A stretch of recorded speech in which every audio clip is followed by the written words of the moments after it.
iPhone 13 on us for every customer. Current, new, everyone. To show the love.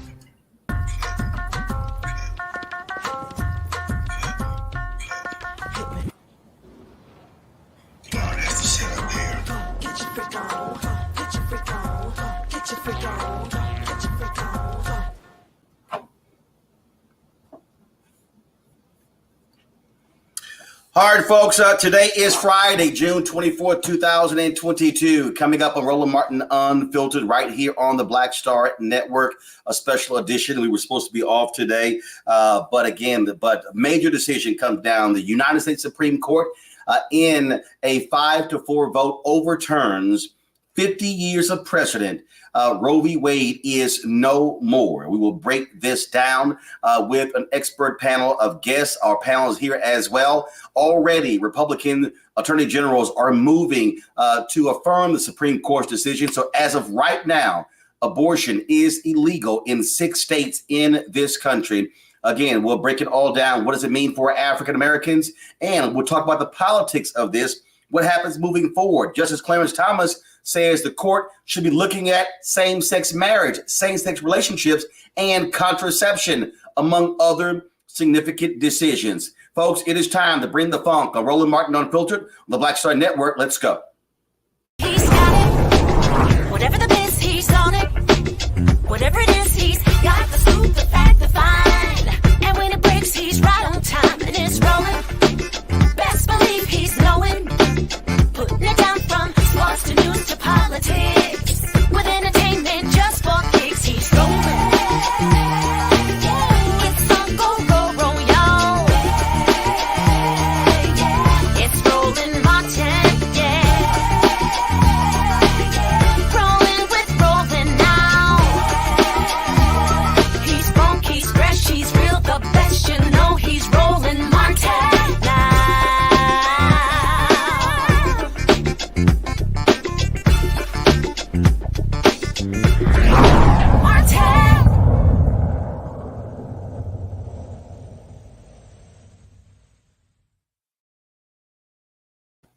Folks, protests are literally happening all across America as we speak as a result of today's Supreme Court decision, a 5-4 vote outlawing Roe v. Wade in America, meaning a woman does not have a constitutional right to abortion. The Supreme Court, of course, ruled this in 1973. It has been the law of the land. Numerous Supreme Court justices appear before the U.S. Senate at the confirmations hearing and talked about stare decisis, saying that look, the law is the law. It is precedent, but it is abundantly clear that it's not the case. It was a 5-4 decision. Chief Justice John Roberts, of course, did not side with those of the majority. He did say he would have ruled in favor of the Mississippi abortion case. That was the bill. That was the case that came before the court that established this ruling. But he said he would not overturn Roe v. Wade. The other 5 Supreme Court justices, Samuel Alito, Clarence Thomas, Neil Gorsuch, Brett Kavanaugh, Amy Coney Barrett, they disagreed with him. It is a 5-4 vote. Of course, many of us knew this was coming down when the draft opinion of Justice Samuel Alito was leaked several weeks ago. Also, conservatives were very clear. This is what they had been planning to do and working towards for the last 40 plus years. So it should be no shock to anybody what happened, but it is still a shock that Roe v. Wade is no more in the United States of America. Let's go to our panel. Let's break this thing down. We got lots of folks on today's show. Representative Nikema Williams joins us. She, of course, Congresswoman from Georgia. We have Pilar Whitaker, Counsel, Economic Justice Project, and the Lawyers Committee for Civil Rights Under Law. The Lawyers Committee brief was cited twice in the dissent. And Pilar worked on that particular brief. Also, Melanie Campbell, she's president and CEO of the National Coalition on Black Civic Participation, also convener of the Black Women's Roundtable. Ianthe Metzger is director of state media campaigns for Planned Parenthood Federation of America. Kelly Bethea, communication strategist, joins us. We'll be later joined by Tanya Washington Hicks, professor at Georgia State University College of Law, and also Renita Shannon, who's a state representative in Georgia. Plus, we have our panel, Shireen Mitchell, social media analyst, diversity strategist, Dr. Larry J. Walker, assistant professor, University of Central Florida, Michael Imhotep, host of the African History Network show, Reese Cobra, founder of Black Women Views. And so we're going to be covering this from all different angles. First and foremost, let me start with you, Congresswoman Williams. You have a lot of progressives were sitting here thinking that, hey, here's the deal. Democrats had the votes. They had the power. They could have actually codified Roe v. Wade, making it law, but they didn't. They left it up to the Supreme Court thinking, hey, precedent is precedent.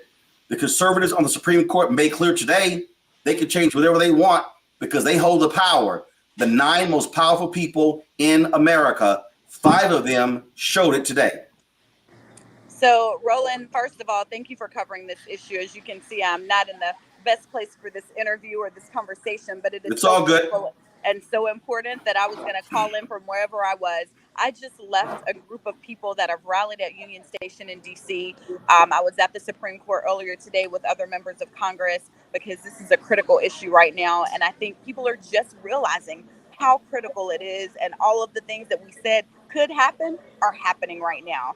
And so what we do know is that the House of Representatives has passed the Women's Health Protection Act, and it sits in the Senate. So there is a vehicle, there is policy that could codify Roe v. Wade this week if we had the political will of the United States Senate to get it done.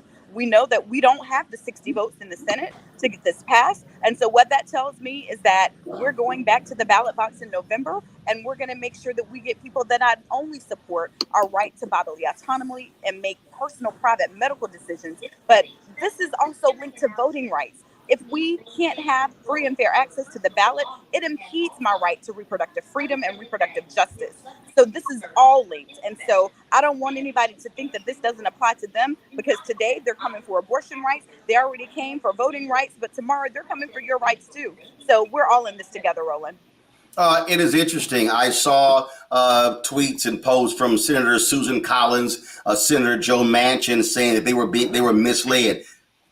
I'm sorry. We all knew that these conservative justices were not going to support Roe v. Wade. And so I'm like, come on, y'all. Really? Seriously? They knew.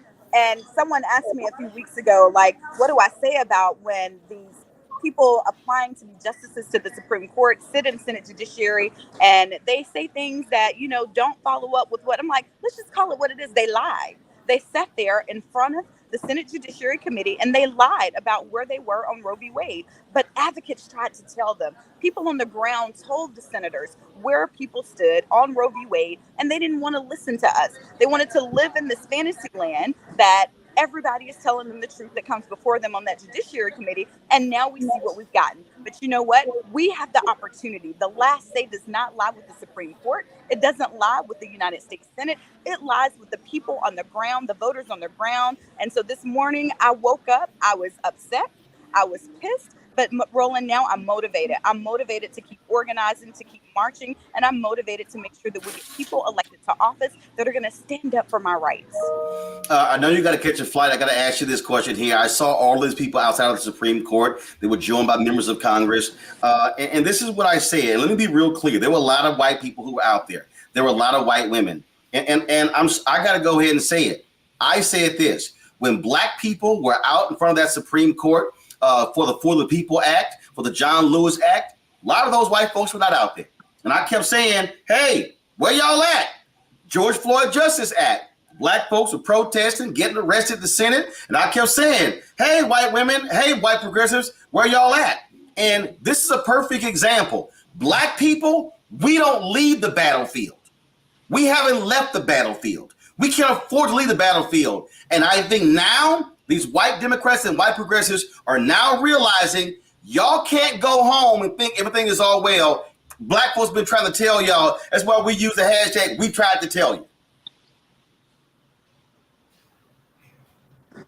Roland, you are exactly right. We are all in this together, and we've been saying that all along. We stand on the front lines for everybody in the movement, and we get the intersectionality of our movement. It's time for everyone else to realize that all of our fights are interconnected.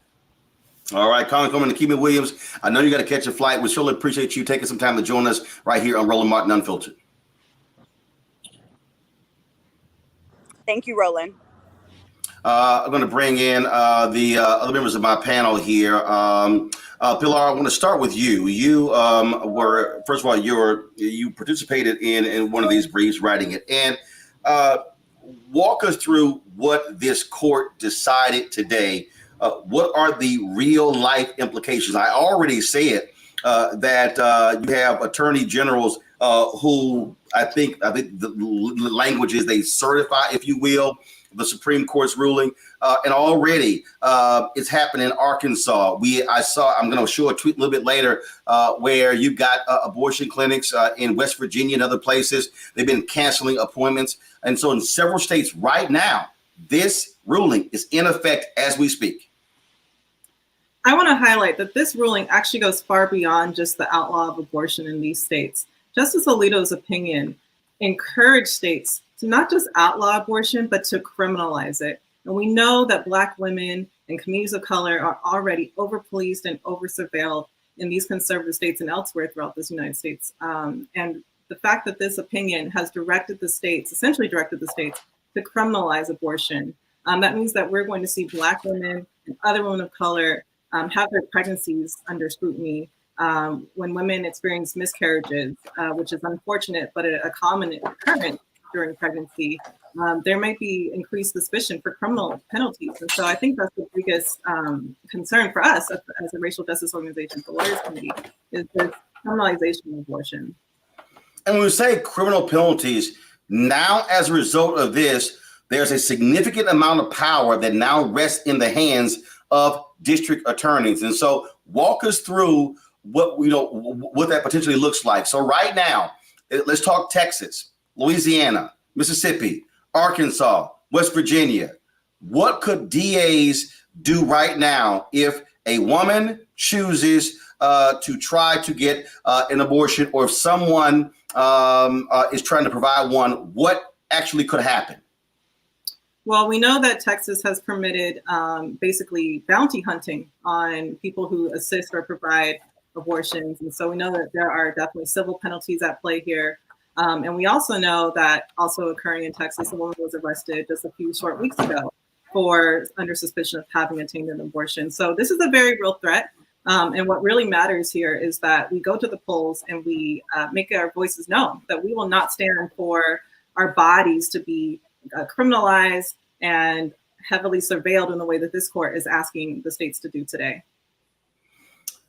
It is, again, quite a change, Ianthe, at what is happening. Again, I have been seeing different reports already. I saw one tweet where women were calling, crying, sobbing uncontrollably in West Virginia because we're the only clinic there no longer can provide the services to those women. You even have some conservatives who are literally trying to pass laws in their states that would even make it illegal for women to go out of state. And so give our listeners and viewers an understanding of how far this goes. And not only that, this bill in Mississippi, the Supreme Court ruled on, this law had no exception for rape or incest. And so what used to be among many Republicans, it is now where you don't even have even that limitation in some of these laws that they're actually passing. Yes. Yes. Sorry. Yes. You're absolutely right. This has been a really devastating day for women and anybody who supports reproductive freedom across the country. I mean, you mentioned West Virginia, but in some states like Wisconsin and South Dakota, they had stopped providing abortion before the decision because they didn't want people to be in a position where they were at a health center and then a decision came down and they were desperate and had to figure out what to do in that moment. So it's been really bad for several weeks. I mean, this was coming, but we know that across the country, 36 million people are going to be affected by this decision. People in the majority of the Midwest and southern states who already have the hardest time getting care. There's going to be Black people, Indigenous people, Latino people who have long always been discriminated against in the healthcare system. And now they're going to be desperate. They're going to have to be either carry a pregnancy to term that they cannot support, or seek healthcare outside the traditional medical system. And so it's a really, really devastating time. And I don't think that people fully understand what this means, because states that will still have abortion access cannot absorb the other states that will not. And it's going to be a really, really, this is a healthcare crisis, which is what we need to call it. And it's really devastating already. And it's been swift to see states already move to ban abortion within the first hours of this decision coming down.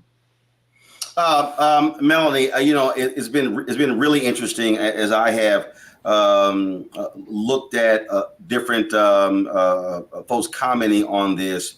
And what we're seeing, there were a number of people. I saw Neil Cattell, who was Solicitor General under Obama, who wrote a column in the New York Times saying liberals should support Neil Gorsuch. And I tweeted, and he was retweeting all of these things today, lamenting this decision. And I sent him a tweet. I'm like, do you now, frankly, apologize for what you wrote? He even introduced Neil Gorsuch at his confirmation hearings. I remember Kathleen Parker writes in the Washington Post, hey, folks, calm down. There's not going to be any change, no difference if Trump wins over Hillary Clinton. Trump appointed 3 of these conservative Supreme Court justices. And so I think people are now realizing those of us, vote like you, vote like me, we tried to tell America. We tried to say, hey, we know what states' rights supporters look like. And now people are now realizing we were right. And they should have listened to Black people. Yeah, Roland, we were out there in the streets, trying to connect the dots for folks, trying to get, multiracial coalitions together, because at the end of the day, really, this started with what happened in 2016. A lot of folks I know, say they're grieving. I won't say I'm grieving. I'm mad as hell because we didn't have to be here today. Right. But the reality is, in 2016, when folks voted for Trump over Hillary Clinton, this was set in motion. This was set in motion. And so here we are in this situation that we find ourselves in. And those same people are going to, and Clarence Thomas's, what he wrote in his in the decision is saying, let's go for getting rid of contraception, sodomy laws. They're coming for it, right? And so we're in a moment where there's this opportunity with the way people vote, right? And I'm not blaming all white women, but white women voted for Trump twice. 53% in 2016. And 55 in 2020. And so here we are. Elections have consequences. Yeah. So what I'm hopeful is that young people will stand up and push back, because those old men sitting on that Supreme Court and that one white woman that decided that we knew what she was going to do before she got on the bench. And so here we are with them legislating from the bench. And there's an opportunity. I'm nonpartisan, so I can't get into, but just as Melanie Campbell, at the end of the day, we have this opportunity to decide who's going to control the House and the Senate, and whether or not you can vote enough people onto the Senate to put Manchin and Sinema to the side. That's the bottom line. Or nothing is going to get done. And we're going to keep seeing these rollbacks, and they're going to come after affirmative action. They're going to come after anything that is about progressive movement and inclusion that addresses the reality that we live in a multiracial, multi-ethnic society, and that the browning of America is not going to change. And the fact of the matter is, white women are not going to go sit back and get chastity belts and go sit in their bedrooms and let their husbands or tell them what to do. But they have more resources to get on a plane and fly to another state. They have more resources to go to Canada or Mexico. Right. But our people don't. And the fact that this is also going to threaten lives of babies. You're going to make a 12-year-old have a baby if they're raped, with incest. This is where we are. But when they have a focus on where they're going, and it is about keeping white men in a certain level of power. Mm-hmm. And if you can control my body, you control me. And Pilar, this goes beyond even just, obviously this is a fundamental issue, but it goes beyond this. That writing of Justice Clarence Thomas, he is saying, hey, all y'all gay folks who married, we now can take that away from you. Contraception, we can now take that away. We are now talking about, with the conservatives having a 6-3 majority, they literally, we saw it with the gun decision, they are on an absolute states' rights focus that could upend any number of legal precedents. That's true. And I think that the major point of this opinion was Justice Alito encouraging people to get out to vote. saying that this is now a states' right issue and really placing the power in the hands of the elected officials. But what's actually odd about all that is that we know that this Supreme Court has spent the last several years gutting the Voting Rights Act, limiting the right to vote, especially for communities of color, allowing rampant voting suppression to occur in the states. And so it's actually gaslighting the American people to suggest, well, the remedy to this is to vote. And so right. These senators and these state legislators, they are coming for our rights. And we need to be prepared. And we do need to figure out, how are we going to get to these polls? How are we going to overcome these numerous barriers in order to have a modicum of a chance of stopping this from happening? And Pilar, remember, this same, well, obviously you know this, but for the audience, this same Supreme Court said, Justice John Roberts, hey, you know what, we can't do anything about gerrymandering. So part of the issue now is that where Black people are living, we're living in southern states. Republicans are controlling Florida. They're controlling Tennessee. They're controlling, Mississippi, Alabama. They're controlling Louisiana, Democratic governor, but they control the legislature. Texas, Arkansas. We can go South Carolina. We can go on and on and on. And so they're controlling the state Supreme Court, legislatures, supermajorities, governors' mansions. And so at the end of the day, what he said, I'm sorry, can't apply because, look, we can't crack through that without the voting rights protection, without getting rid of political gerrymandering. That's right. But to that point, I am so happy that we do have the Justice Department on our side. We have Kristen Clark, who is the former president and executive director of the Lawyers Committee there, and she's a staunch voting rights advocate. And so I know that we are using every tool in our to ensure the right to vote. And I don't want to discourage people from voting. I don't want to send the message that there's no point. There is a point to vote. We do have people in our corner, and I'm still hopeful. Well, we have people in their corner, but we also have civil rights groups like yours that are actually fighting these battles that people are not seeing. Ianthe, give us a perspective in terms of what are you saying to your clinics in these red states? What is being said right now? Yes, well, our health centers in these states are in a really difficult position. They have to decide what the risk is, and there's a risk to their patients, but to their providers who can face criminal penalties or jail time for violating these laws, and to their staff as well. So these are some really big decisions, and they've been forced into this position because of these anti-abortion lawmakers who are against the values of the majority of people in these states. And so it's Can I ask you, hold on one second, because I want you to clarify something. When you said they face the risk, so here's the question. If there's a plan, if you have a Planned Parenthood clinic in Arkansas, and the Attorney General has already certified this decision based upon their previous laws, can Planned Parenthood actually perform abortions? And if they do, are they risking being arrested, or is it outlawed? So again, let's just for people to be clear in terms of what we're now dealing with. Yeah, so in a state where the Attorney General or the governor has already declared or certified a trigger ban, abortion is outlawed. We are not providing abortion. But in a state like Arizona, for example, where there is a pre-Roe ban on the books that could be enforced but has not officially been enforced yet, our clinics there are not providing either, even though they technically could because of the risk assessment. So it really depends on the state and the landscape there. But in states where we have had very definitive rulings and certifications from state lawmakers, we are not providing.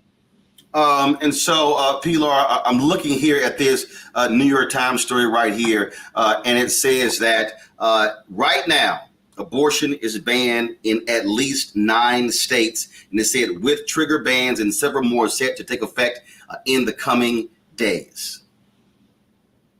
Yes.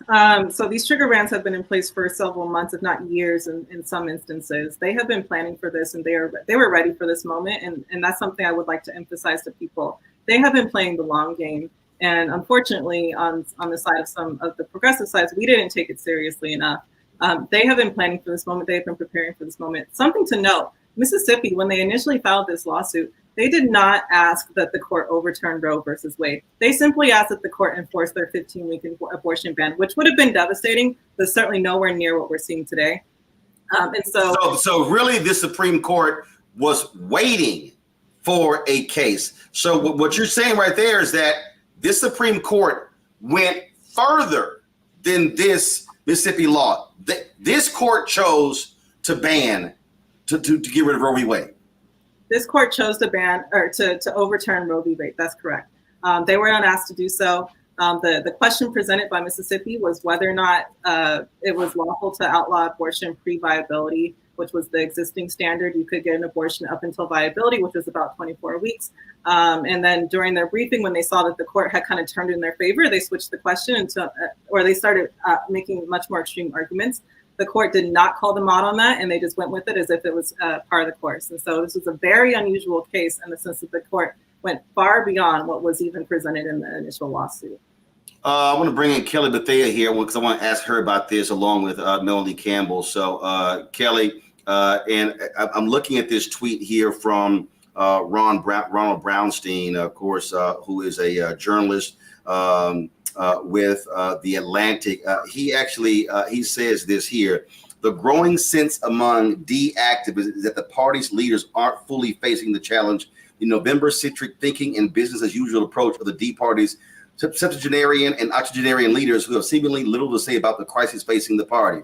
That really is what we're looking at right here, Kelly, because at the end of the day, to respond to this decision, it is going to require a robust response from Democratic leaders. And yes, you've seen tweets and videos today, but this is one of those moments that they're going to have to figure out: how do you marshal the forces? How do you reach those voters? How do you talk to those young voters? How do you rebuild an Obama coalition? Because they are facing a significant red wave in November that can only be stopped if you have maximum turnout.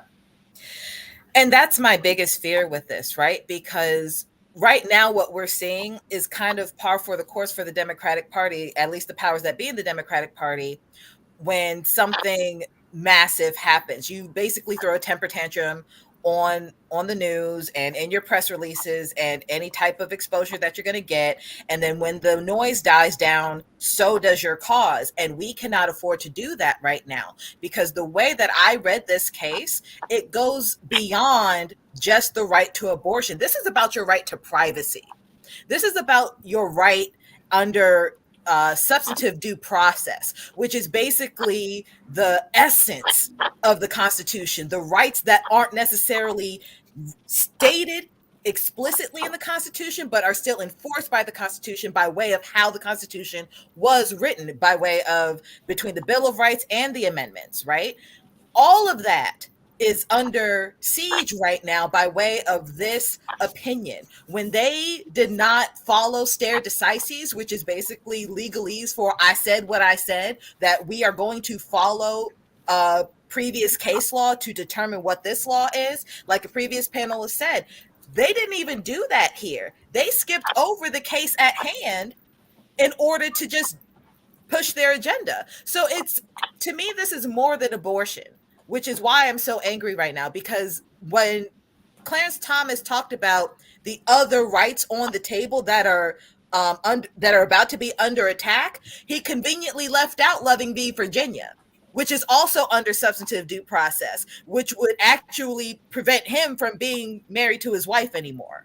But the hypocrisy of it all and the asinine behavior of this court to take away rights that aren't necessarily explicitly in the Constitution, but are enforced by the Constitution, the Democrats really need to get on the ball and sending that message home, in that the Constitution is under attack right now, not just because of this decision, but of the decisions that are going to happen by way of the way that they decided this case today.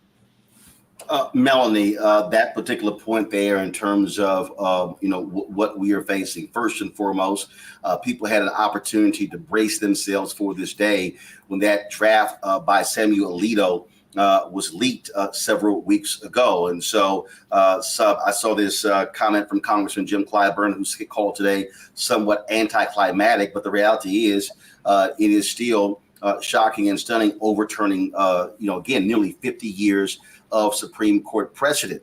At the end of the day, the only response, and let me be clear, there's only one response, and that is going to be voting. But what has to happen is You've got to have individuals who are messaging properly, who are speaking to the very issues, who are putting the resources on the ground to actually make that happen. And unfortunately, here we are almost at the end of June, going into July. And I'll be honest, Melody, I'm seeing a whole bunch of Democratic organizations, a whole bunch of Democratic politicians still not doing what's necessary to reach Black voters and young voters. And they're sort of playing by that same old playbook. Hey, let's stick around and wait for the second week of October, and then we'll engage them. That's going to be a problem come election day. Yes, Roland, and it's too quiet. And I think what happened today, hopefully will wake people up. And the reality is that these folks don't care about the Constitution. They have those who are on the side of this are the same people who support Donald Trump, who are the same people who support voting rights being repressed. Because at the end of the day, they'd rather have a authoritarian state. And when you think about, if you get out of the Beltway and think about what's going on in Florida with DeSantis and some of the laws that he's been, so there's been a lot of it, Texas, right? So you can see where this is going. And there are folks who believe that they'd rather have minority rule, a few people rule over the majority of us. So yes, there is a new majority in this country by population and by diversity, but there is still those who have set up a power dynamic that would put all of us in a situation that we would be under almost like an apartheid state.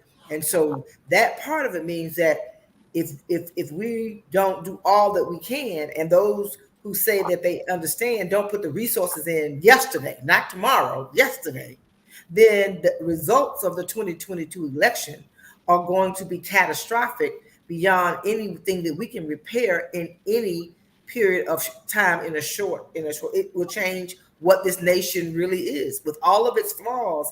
The core that we were taught was, oh, it's about the Constitution, the rule of law, and all of these things, until you started seeing the diversity that the census numbers showed.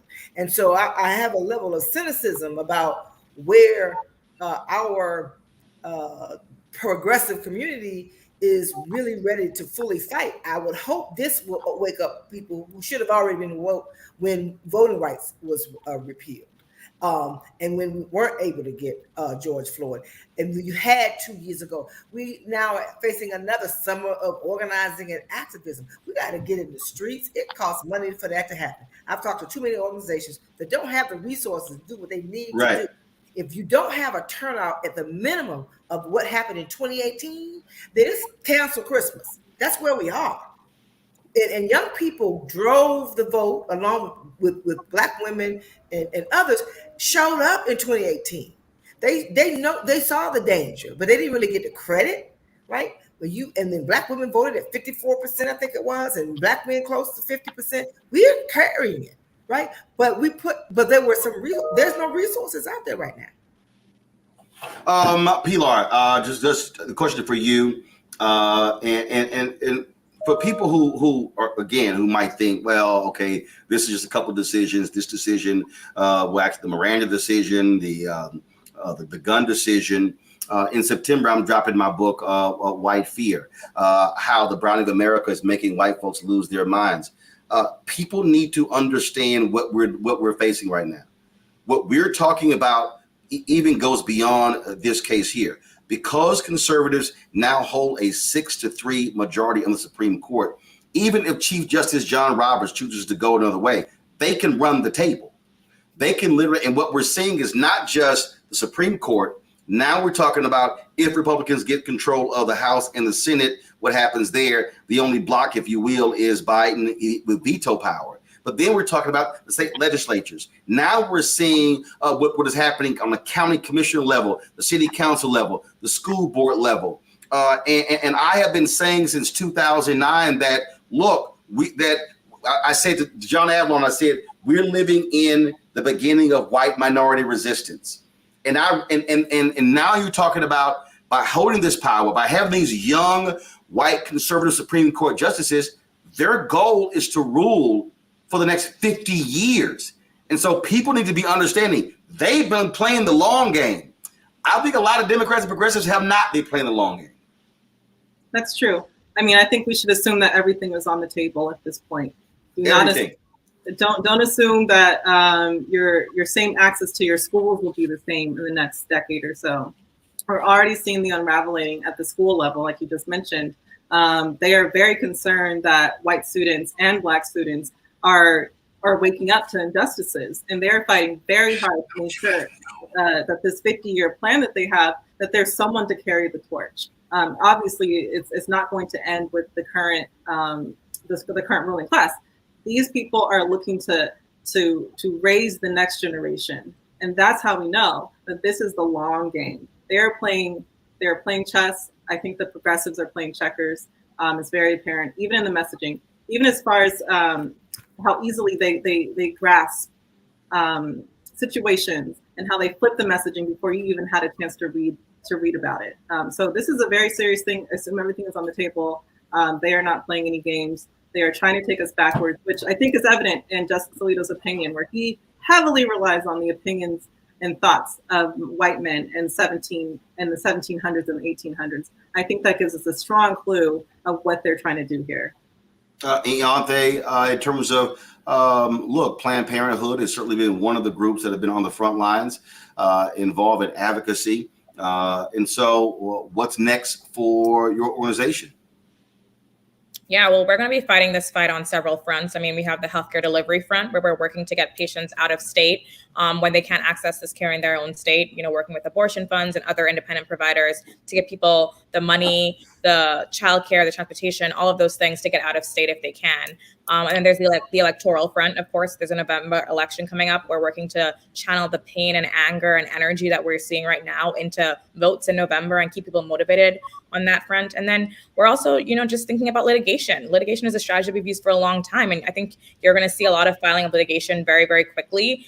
Some has already started in many of these states to see if even this trigger ban mechanism is even legal, that you can pass a law that is like based on a hypothetical that hasn't happened yet. So that's going to be a big part of this as well. And then in states where we do have supportive lawmakers, we're going to be shoring up access, passing new bills to expand who can provide abortion in those states, to expand telehealth services, all those things, because we know that, again, when you ban abortion, people are not going to stop needing to access it. So we're really working on all these fronts to get people the care they need and to hopefully build back what we've lost, because this is the culmination of a 50-year effort from the anti-abortion movement. They have won today, but they're not going to win in the long game, because the majority of Americans do support legal abortion, and we are going to build back what we got step by step, state by state. It will take time, but we're very committed to doing that.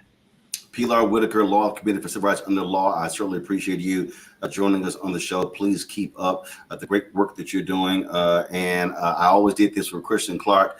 I would always remind her when she was on my show, or Tom Joyner, always give the website out to donate, because y'all need the resources to keep fighting these battles. So where can people support the Lawyers Committee? You can find us on lawyerscommittee.org. Thank you. I really appreciate the support. All right, we appreciate it. Thank you so very much. Ianthe, thank you so very much as well for joining us as well. Thank you very much. Kelly, you heard Ianthe talk about what's happening in some of these Democratic states. He's a perfect example of where Governor Gavin Newsom has already signed this into law. He just signed a bill that makes California a safe haven for women across the country. And he says, tweets, "We will not cooperate with any states that attempt to prosecute women or doctors for receiving or providing reproductive care." And that's a wonderful sentiment to have. But the fact still remains that while California may be a safe haven, we're talking about not just women who have access to get to California. We're really talking about women who don't have access to get to anywhere but their immediate region to get the care that they need. And that is what's frustrating right now. One of the many things that are frustrating right now, people who are in power, mainly today, SCOTUS, aren't thinking. Like, this is beyond just, again, like I said, this is beyond your right to an abortion. This is your right to care for yourself. This is your right to privacy and your private health. The government shouldn't have anything to do with that. You shouldn't have anything to do with my body in this regard. You don't know what it's like. And for the evangelicals out there that I have seen across my screen and phone today, while I identify as a Christian, even if I didn't, like, your God has nothing to do with my body. What you believe God has over your temple has nothing to do with my temple and how I deem my temple to be fit for the God that I serve. And not to mention the separation of church and state in this regard. I mean, that's just out the window with rulings like this. It is absolutely archaic and asinine and absurd to think that other entities have a say in what I do privately. Mind your business and keep it moving. That's really all that I am pro for. Like, I am pro mind your business. Leave me and my uterus alone. Frankly, I've had menstrual cycles that have bigger clots than an abortion does. And are we going to persecute that? Are we going to chastise and prosecute me for having a menstrual cycle now? Because now that substantive due process is off the table, because that's really what this case is about. That's off the table. What else is going to be off the table? My right to the healthcare that I want, the way that I want to go to school, the way that I want to raise my children, the way that I want to care for my seniors. Yes. Okay. Let's be exactly. No. Yeah. But again, no. That's what I think people have to understand, that this thing goes beyond just this decision here. Melanie Campbell, look at here. Joe Ingles just tweeted this literally 20 minutes or so, or 30 minutes ago. Abortion in Ohio is now banned at the point a fetal heartbeat can be detected. That's about 6 weeks into a pregnancy before many women know they are pregnant. A federal court just lifted the stay put on the law passed in 2019 when Roe was still in effect. And so now, of course, that's one of the places where they have a U.S. Senate race there, where Congressman Tim Ryan is facing, of course, a Trump lover, J.D. Vance. That's a state that Donald Trump beat Hillary Clinton by 450,000 votes in 2016. He beat Joe Biden there in 2020. It's going to be happening. But again, what people have to understand, Melanie, they have to be prepared. Everything is now on the table. Right. It was different when you had Justice Anthony Kennedy, who was a conservative, but sometimes he ruled with the liberal justices, and so for that court, he was deemed a moderate. He really wasn't, but but he somewhat was. No. This case, you've got five hardcore conservatives, and you got a conservative Chief Justice John Roberts who's trying to temper that. But the bottom line is they have control. The Supreme Court, conservatives, Republicans, right now have absolute control of the highest court in the land, and whatever they now decide is law in America, unless Congress changes the laws, and that's going to require political leaders to get some guts. It's going to require Democrats to get rid of the filibuster. Because understand this, Melanie, and I got no problem saying it. If Republicans win the White House in 2024 and they control the House and the Senate, you can bet the first bill that they're going to vote on, and they will get rid of the filibuster, is a national ban on abortion. Oh, yes. This is where we are. It's within 2 years. And what happens in November of 2022 sets the table, right? And if you end up with a certain type of Republican controlling all of this, then that's why I say we are looking at an authoritarian state. Because if you have the ability, whether it's Donald Trump or Trump lookalike, that could take over the presidency, and you have control of the House and the Senate and the U.S. Supreme Court, all bets are off, right? And history can repeat itself, right? And this is where we find ourselves. And so it will take, as Bishop Barber explains us in what he does with his work. And I think it was last week. I couldn't be there, but I know it was last week with the Poor People's Campaign, if we don't find a way to come together in a collective fashion, but Black people can't carry it on our own. We can't carry this democracy on our back, right? And that's what it's been. And so we have been there for, when we're fighting for rights, it always helps others. But when it's time for us, it doesn't. And so here we are. And now, and I think young people, this is your moment, right? And those of us who are still on the battlefield are gonna keep fighting. But I'm not personally in that category of worrying about my reproductive rights in the same way, right? But my nieces are, my great nieces are, and so that's where we are about what kind of future are we allowing to unfold for our this next generation. And those who are in position, these young people who are the largest voting bloc, have to use that power. They have to own it, because if they don't, then what they're setting up for, you said it, 50 years in the making, will happen within a matter of 2. It won't be 50 years. It's going to happen in 2 years. If they're able to do where this could go, and there is no pushback. It's not about being alarmed. It's just fact. People knew this was going to happen. That's why I'm like, okay, what we're going to do? You know, the only way to combat this is what we talk about with Reverend Barber, with you all the time. The only way, you have to mobilize and organize. Yeah. That's the only way. And we got to use the summer, Roland. We got to huddle. Right? We got to have some organizing activism. Hey, Melody, I said last month, this should be Freedom Summer. This should be Freedom Summer 2022. And we got to get on, we got to do the hard work, put on our mask. I'm still believing COVID not gone, and do what we need to do, because our lives are under attack.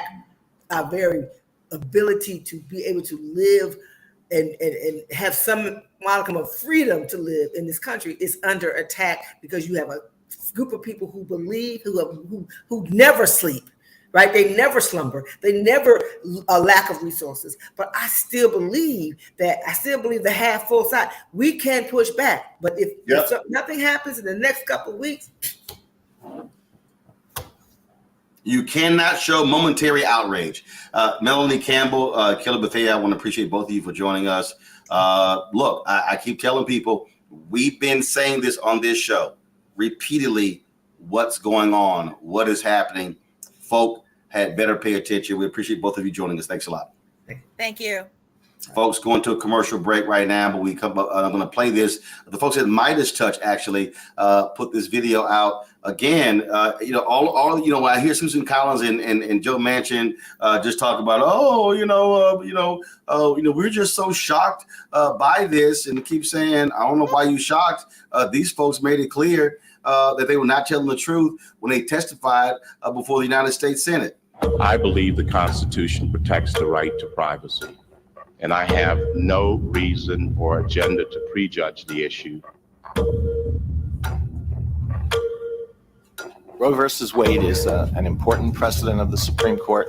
It was decided in 1973. It has been challenged on a number of occasions, and the Supreme Court has reaffirmed the decision. When a decision is challenged and it is reaffirmed, that strengthens its value. Roe versus Wade, decided in 1973, is a precedent of the United States Supreme Court. It has been reaffirmed, so a good judge will consider it as precedent of the United States Supreme Court, worthy as treatment of precedent like any other. As a judge, it is an important precedent of the Supreme Court. By it, I mean Roe v. Wade and Planned Parenthood versus Casey. Been reaffirmed many times. Casey is precedent on precedent. I do not believe that Brett Kavanaugh will overturn. Precedents are overturned all the time. They aren't overturned all the time. He views precedent not just as a legal doctrine, but as rooted in our Constitution. Neil Gorsuch, for whom you voted, don't you think he's probably going to vote to overturn Roe versus Wade if given the chance? I actually don't. Roe is not a super precedent because calls for its overruling have never ceased, but that doesn't mean that Roe should be overruled.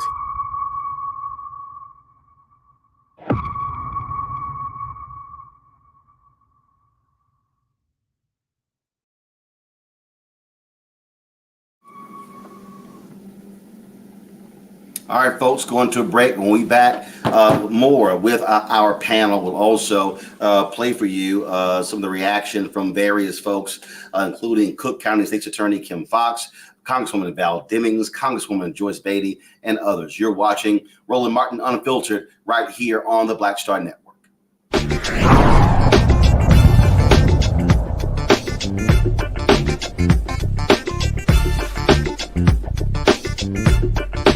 Pull up a chair, take your seat. The Black Tape with me, Dr. Greg Carr, here on the Black Star Network. Every week, we'll take a deeper dive into the world we're living in. Join the conversation only on the Black Star Network. Love our new Alexa. It's a Buick. Yeah, Alexa. Buick. Alexa. It's a Buick. It's an Alexa. It's a Buick. It's an Alexa. Coach, that's a Buick. That's an Alexa. The Buick Enclave with available Alexa built in. Verizon just gave us all a brand new iPhone 13. We've been customers for years. We got iPhone 13s too. Switched 2 minutes ago, literally right before this. iPhone 13 on us on any unlimited plan for every customer, with plans starting at just $35. All on the network more people rely on.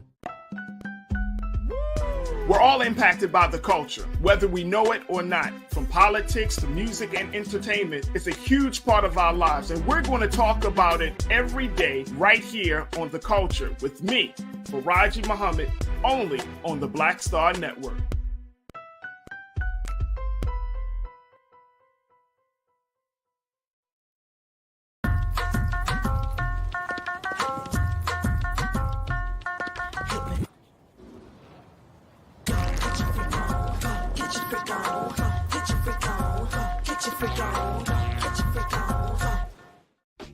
My name is Charlie Wilson. Hi, I'm Sally Richardson Whitfield. And I'm Dante Whitfield. Hey everybody, this is your man Fred Hammond, and you're watching Roland Martin, my man, Unfiltered.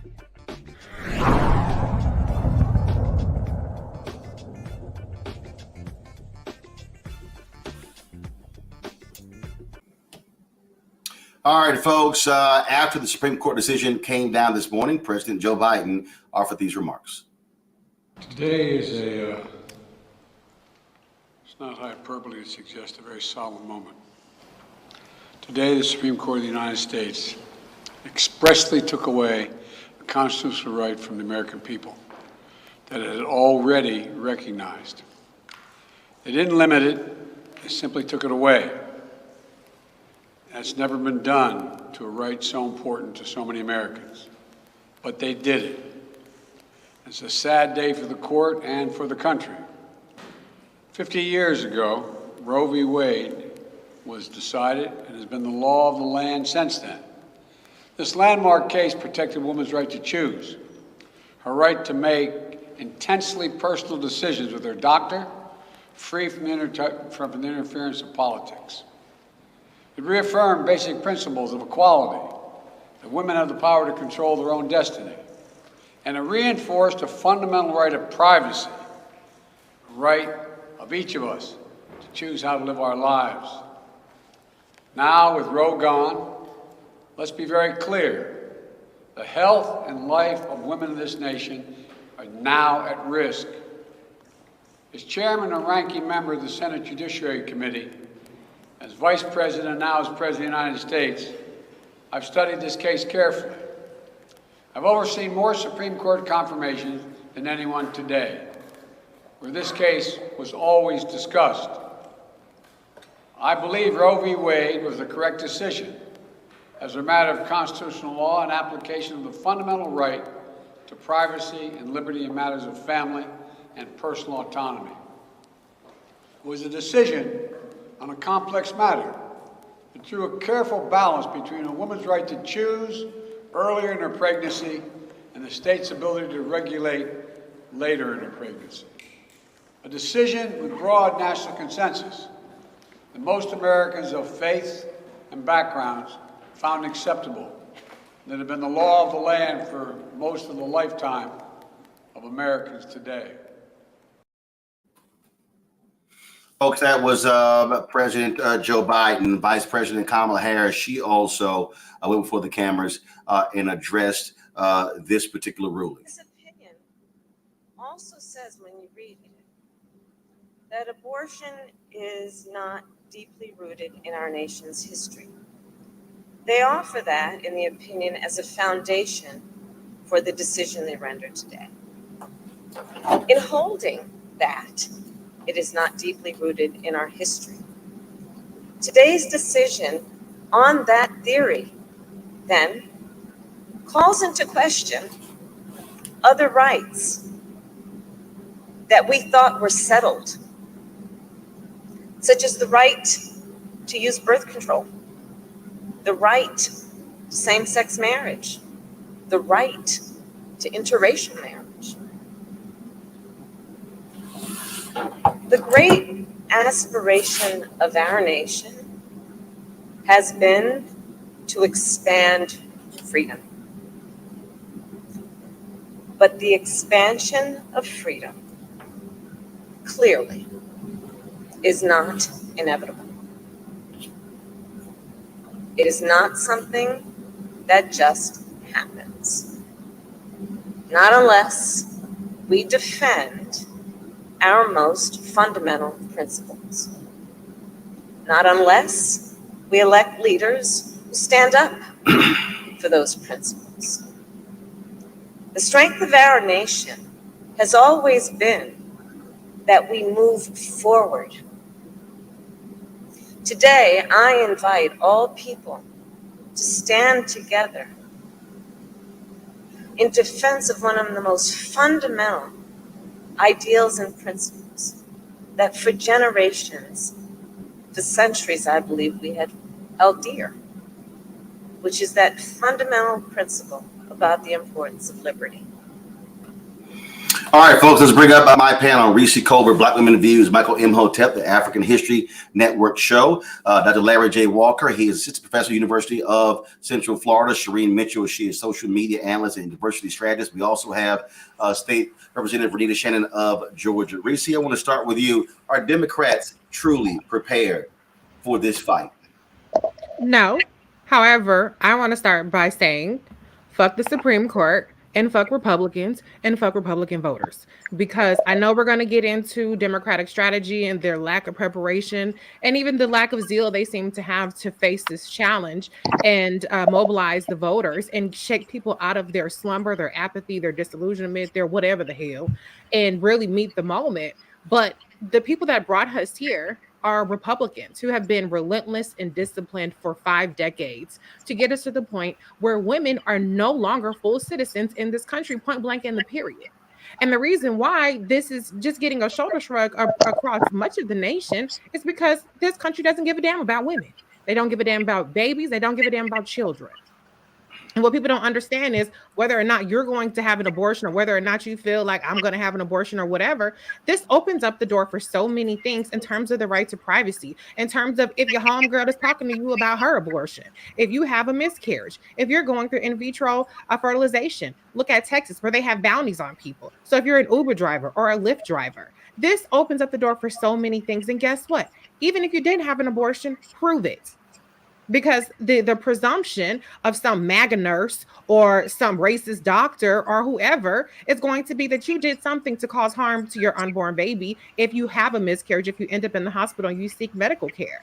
And what we have right now is where women do not have the right to free movement around the country to make decisions for their bodies. That's why you have a state like California and Massachusetts and Maine that are now safe havens and saying they won't cooperate with investigations. But we know the deference that different states and attorneys generals and people have for institutions. So what happens when even those executive orders or laws get overturned by this right-wing extremist Supreme Court? So I need people to wake the fuck up. I feel like I want to be like Bernie Mac in head of state and just go around slapping the shit out of people, because I don't think that people are really recognizing the severity of this moment. And it's a nightmare And I just need more energy out of people. I need people to really wake the hell up, because this is just the opening salvo. What Clarence Thomas said in his concurring opinion is, let's go after same-sex marriage. I know people don't care about the LGBTQ community. I understand that as well. But they want to go after contraception. Now, if you're out there getting your freaky deaky on, then you need to be worried about that part, because not everybody's just pulling out. Some of y'all making sure, did you take your plan B? Are you on the pill? That's one of the first questions y'all want to ask people. So you need to be concerned about that as well. Okay. And when you talk about privacy, so there are so many things that are on the table, and what they're waiting for, this is just the beginning. But if the Republicans take back the House or the Senate or the White House or all goddamn three, then what we have right now, which is no longer a United States where people have equal rights to pit on every state, what we're going to have is them codifying this stuff the other way when they get control. And that's what Clarence Thomas is chomping at the bit for. So come on, people, wake up. I know we're going to get on the Democrats, and I think there's a lot of things that they can do. But right now, I just want to really emphasize that there is one party that's winning battle after battle, and there are people that are sitting home on their ass waiting for somebody to give them a red carpet invitation to the polls, when this should be enough. Uvalde should have been enough.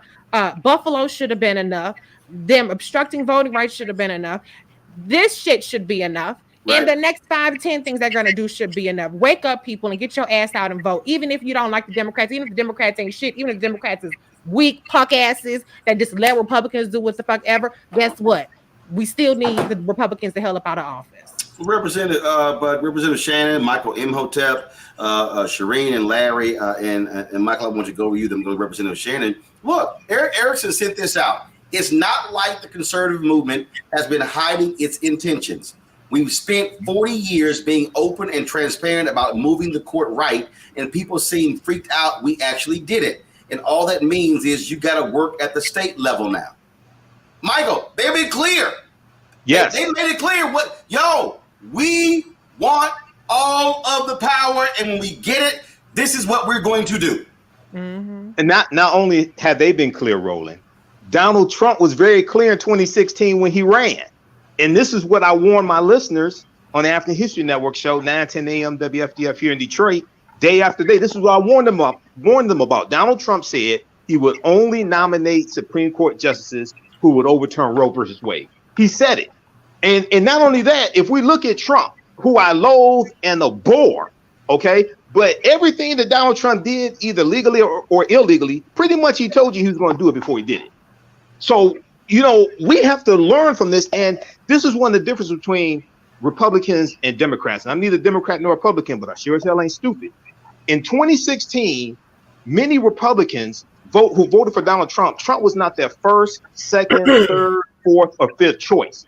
But I watched numerous focus groups and interviews with people who ended up voting for Trump. They said this is about the courts. They said this is about the Supreme Courts. This is about the federal courts. And they said this is about Roe versus Wade. Over and over again, this was the message in 2016. For a lot of people who voted for Democrats or voted for Hillary Clinton or did not vote for Hillary Clinton, even more so, they were like, I don't like that beat. And this is problematic.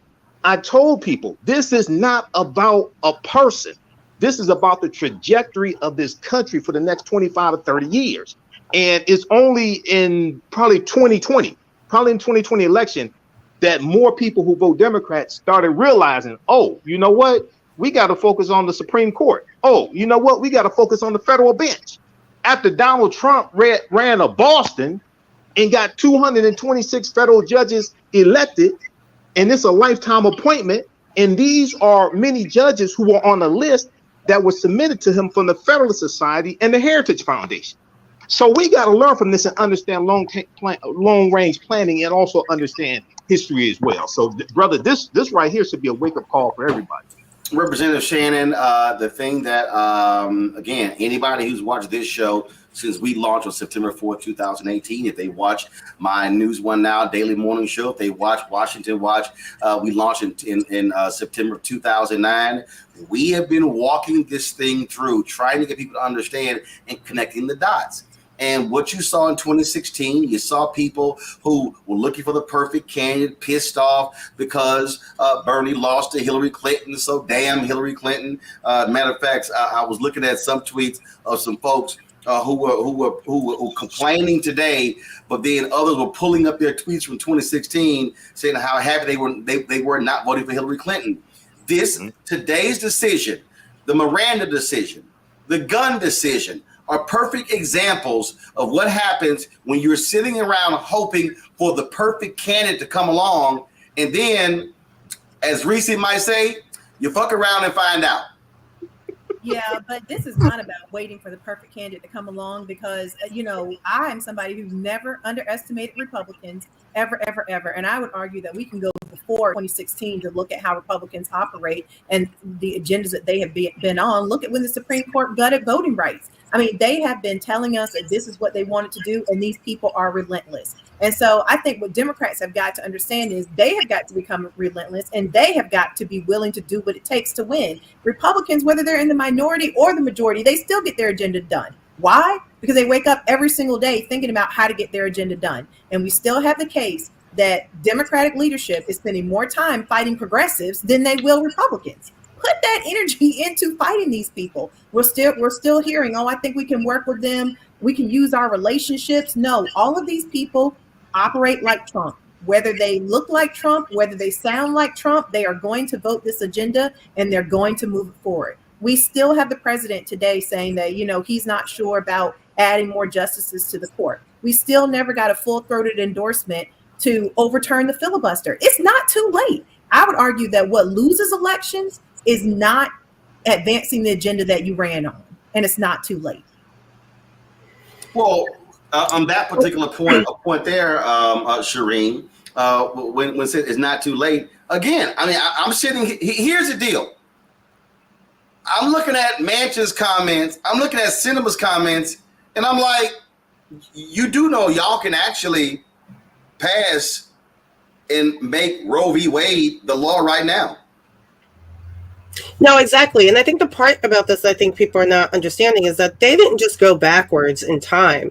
They went back to antebellum laws, right? The first state that Alito is referencing as precedent is Missouri in 1825. Who did not have the right to do anything in 1825, right? So the fact that these people are like, we can't do anything, it really is problematic overall, not just because of Biden and who's currently in office. It's about understanding what are the steps that we can achieve and whether or not we made those choices before. Obama could have forced Garland into the office because 9 months had gone by and Congress did nothing. So that meant your point, he could have made a recess appointment, forced Republicans to take him to court, and that could have taken up potentially 2 years. He would have been on the court. I still said he should have appointed a black woman to piss off, to get the base riled up, to get other folks riled up. And I said it, I'm sorry. What nobody gonna fight for another old white man in Merrick Garland? And you got to throw on, I know folks hail Ruth Bader Ginsburg, but she screwed up. She should have retired when Democrats had the majority in the Senate, but no, she wanted to wait around because she assumed Hillary Clinton was going to win and she wanted a female president to replace her. Well, we saw what happened. She dies 2 months before the election, and they confirm 2 months before the election in 2020. They confirm Amy Coney Barrett. Boom, 6-3 majority. Exactly. And the other piece about this is that when we talk about precedent, when we talk about laws, we're not owning up to the fact that people are making up laws as we go. As we talked about this conversation about the school boards, one of the things that the school boards are doing, is pushing parents' rights. That actually takes autonomy away from children. So now you're telling women they don't have any rights about what's happening to their body, but we're also moving right along to the other part of that where the children are now born and we're going to take the rights away from them too. So we are not speaking about things that can't be changed. We need to say them in a way that people understand. It's not just taking away your autonomy or a woman's autonomy, it's taking away children's autonomy. That a parent would have more autonomy over a child, even if that parent is the abuser. Sorry about that, y'all. And let me say this here, Larry, that's important for us to understand. All y'all men, your ass, if they are forcing women, if women are choosing not to have the children, Get ready to pay child support. And understand, and this is the one that for me, again, shows you how crazy these people are. No exceptions for rape or incest. That means that if a woman gets raped, these Republicans are forcing her to have the baby. Mm-hmm. Yeah, Roland, this is a dark day in United States history, but it's not surprising. And you talked about, we tried to tell you, and we have for a very long time, and no one's listened to Black folks, and here we are. You mentioned in a previous segment in 2016 about the majority of white women voting for Donald Trump and not Hillary Clinton. But it is also incumbent on men to take a stand to make sure we're registered to vote, that we get other people registered to vote, particularly Black men, because this ruling is disproportionately going to impact Black women. So we should be clear about that. The Supreme Court is sending a clear message that they want to create a caste system in the United States. The other thing I want to keep in mind, Roland, I just talked about 2016. But I want to go back a little further than that in terms of Republicans, in terms of their actions, in terms of what they plan to do for this country. Let's go back to 1990s and the contract with America with the Gingrich Revolution. I think we need to go back, like I said, to that period of time in terms of what the messages the Republicans were clearly sending once they took the House back in terms of where we are today. Because for me, that kind of was essentially a seismic shift in what happens politically in the United States. And so here we are in 2022.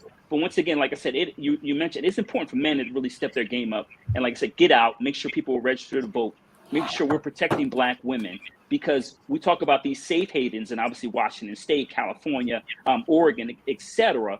But the bottom line is we shouldn't, with Black women in particular, shouldn't have to worry about traveling. And many folks may not even have the money. And I think Reese alluded to that a little bit earlier. But we should be in a position in what we describe as a democracy where people have to travel tens of hundreds of miles just because they should have the right to make a decision about what they do about their bodies. So once again, it is incumbent on Black men to make sure we're out registering to vote, and we're fighting with Black women side by side to make sure we fight, to make sure we do something about not only the Supreme Court, but ensure that we get the members of the House and Senate to step up and do something about this. Let me go to a break. We come back. I want to talk more about the what's next part because it's real easy to focus on the outrage and folks showing up at the Supreme Court. But the question is, what's next? We'll break that down. You're watching Roland Martin Unfiltered right here on the Black Star Network.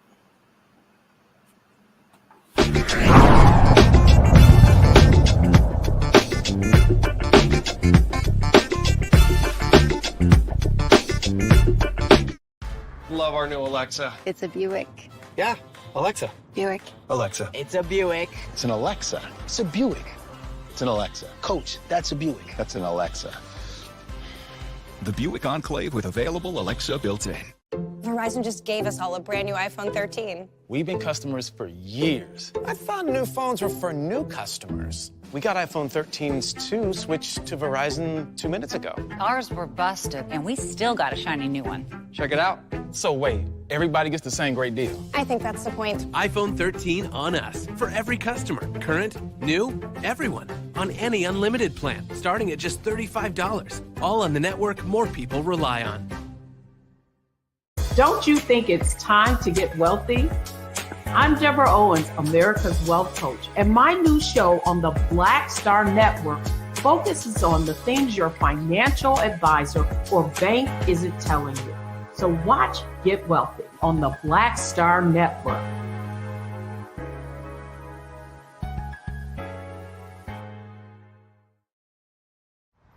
How about sushi? I just had sushi for lunch yesterday. How about tacos? Automatic emergency braking, one of 6 advanced safety features standard on every 2022 Chevy Equinox. Find new technology. Find new roads. Chevrolet. Hi, I'm Dr. Jackie Hood Martin, and I have a question for you. Ever feel as if your life is teetering and the weight and pressure of the world is consistently on your shoulders? Well, let me tell you, living a balanced life isn't easy. Join me each Tuesday on Black Star Network for a Balanced Life with Dr. Jackie.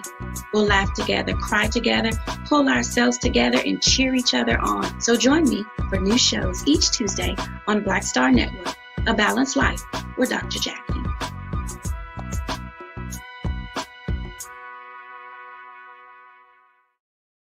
What's up, y'all? I'm Will Packer. Hello, I'm Bishop T.D. Jakes. What up, Lana Well, and you are watching Roland Martin Unfiltered.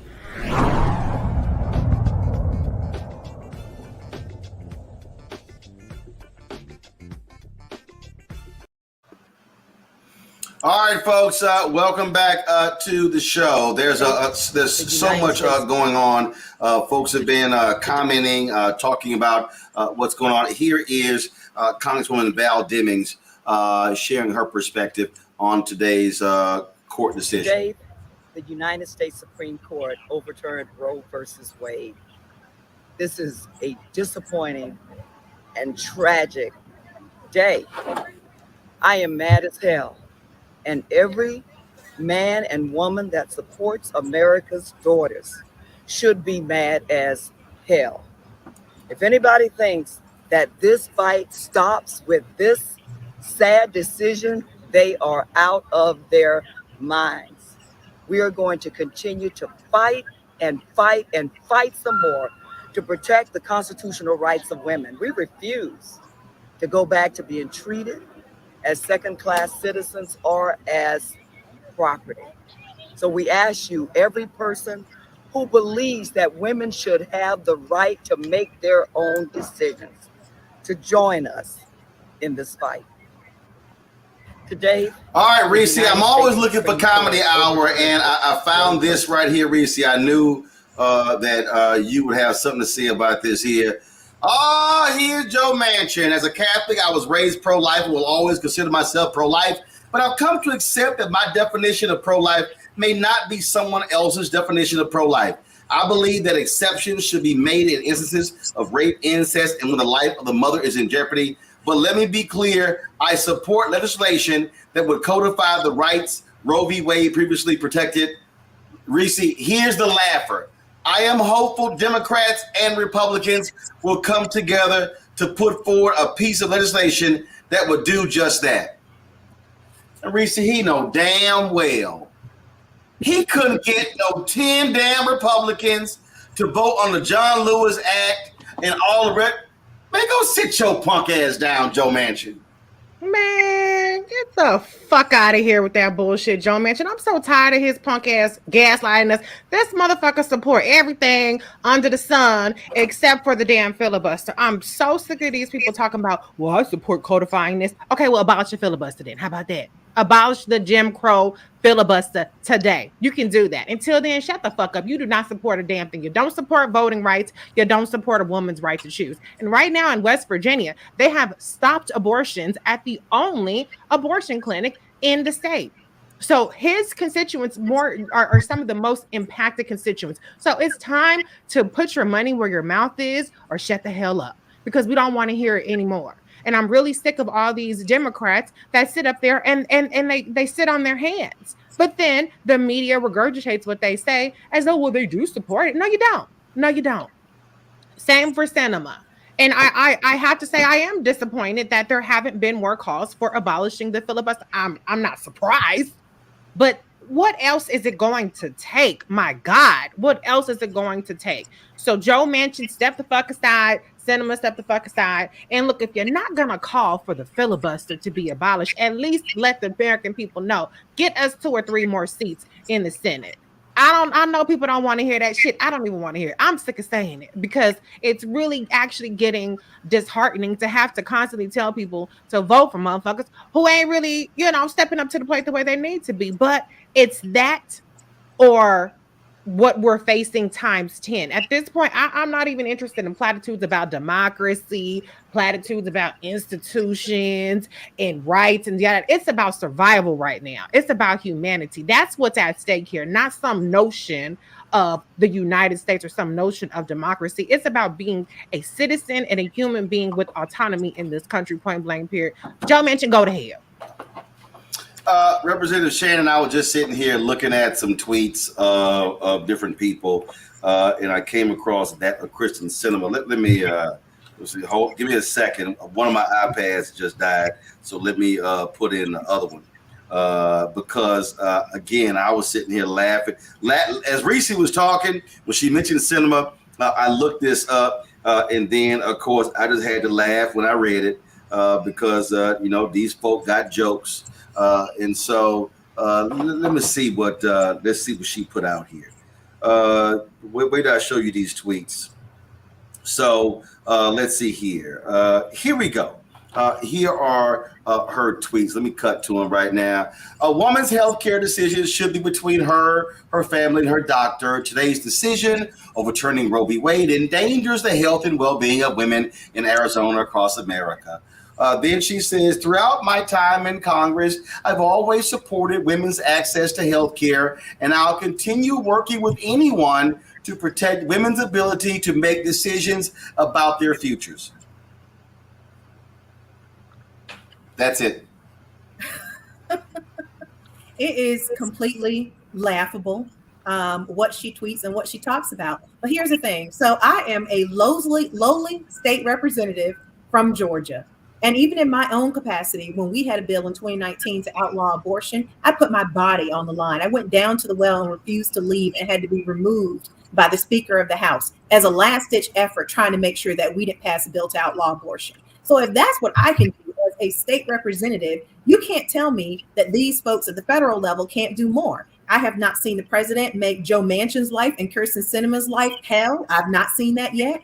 There are rumblings that there are other senators who don't support abolishing the filibuster. There has not been an all-out effort or even pressure campaign to force Democrats to get rid of the filibuster. I'm sorry, there just has not been. So you can't tell me that you've left it all out on the table. At this point, what we need is for Democratic leadership to get serious about putting pressure on these folks and shine the light on all of them. We want public commitments about who is ready to get rid of the filibuster. And if they are not, make their life hell. I've seen Democratic leadership make the squad's life more hell than they've made some of these people like Joe Manchin and Kyrsten Sinema, who are having such a cushy life, hadn't faced any repercussions from stopping our agenda. And they're not the only ones. The second thing that needs to happen is we need to expand the court. Those are things that can be done today. I think voters get the feeling that they don't want to vote, and they get apathetic when they don't see Democrats fighting hard. You know, it's one thing if you fight hard and you leave it all out on the field. My constituents were happy with me. They know that I put my body on the line and risk being arrested. And it's only because of state law that you can't arrest a legislator during active session was the only reason I was not arrested. That's what people expect.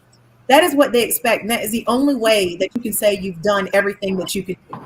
I don't think the Democrats have put in the fight that we need to on this. And I'm just going to say that. And this is not the only issue. We've got voting rights. We've got so many things. It really boils down to one thing. If you are serious about advancing your agenda, then you need to wake up and be relentless every single day, just like the Republicans are, because guess what? They don't come back with excuses. They come back with results. And it's time for Democrats to do the same. Long past time.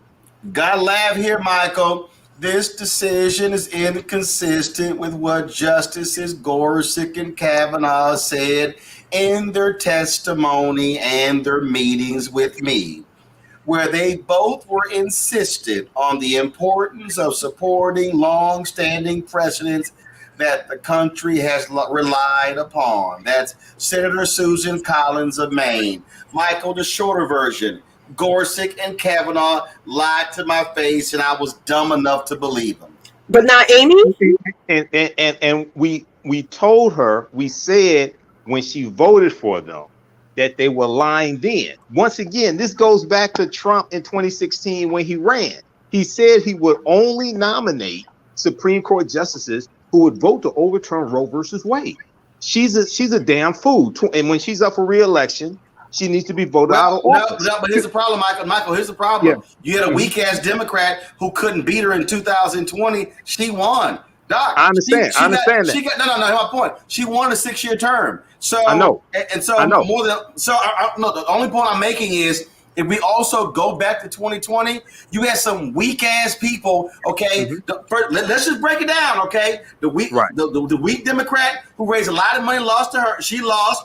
The white woman in Iowa who lost to Joni Ernst. What's that dumbass in North Carolina who decided to have an affair during the campaign? Dumbass. Okay, and then he lost all that money they gave to Amy McGrath just to get her ass kicked by McConnell. Charles Booker could have put a better fight. She raised like 30-40 million. So again, all of those perfect white candidates didn't do a damn thing last time.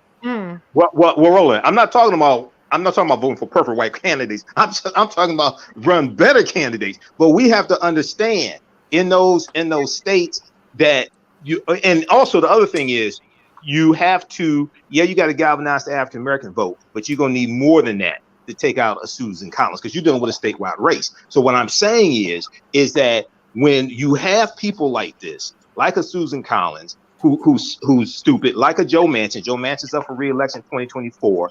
The politics in West Virginia, which is a red state, and Trump won West Virginia by something like 40 points, if I remember correctly, in 2016 and 2020, is different than Maine. But we have to understand that this comes down to voting and understanding what you're voting for, and understanding that we have to vote these people out of office who keep voting against our own interests. But Larry, I can't spend my time worrying about Manchin in 24 or Susan Collins in 26 when, if Democrats get off their ass, put the money on the ground, put the boots on the ground right now, Georgia, to ensure Warnock wins, making sure you defend Arizona and Mark Kelly, making sure you defend the seat in Nevada, making sure you defend the seat in New Hampshire, and go hard for Beasley, North Carolina, Barnes in Wisconsin,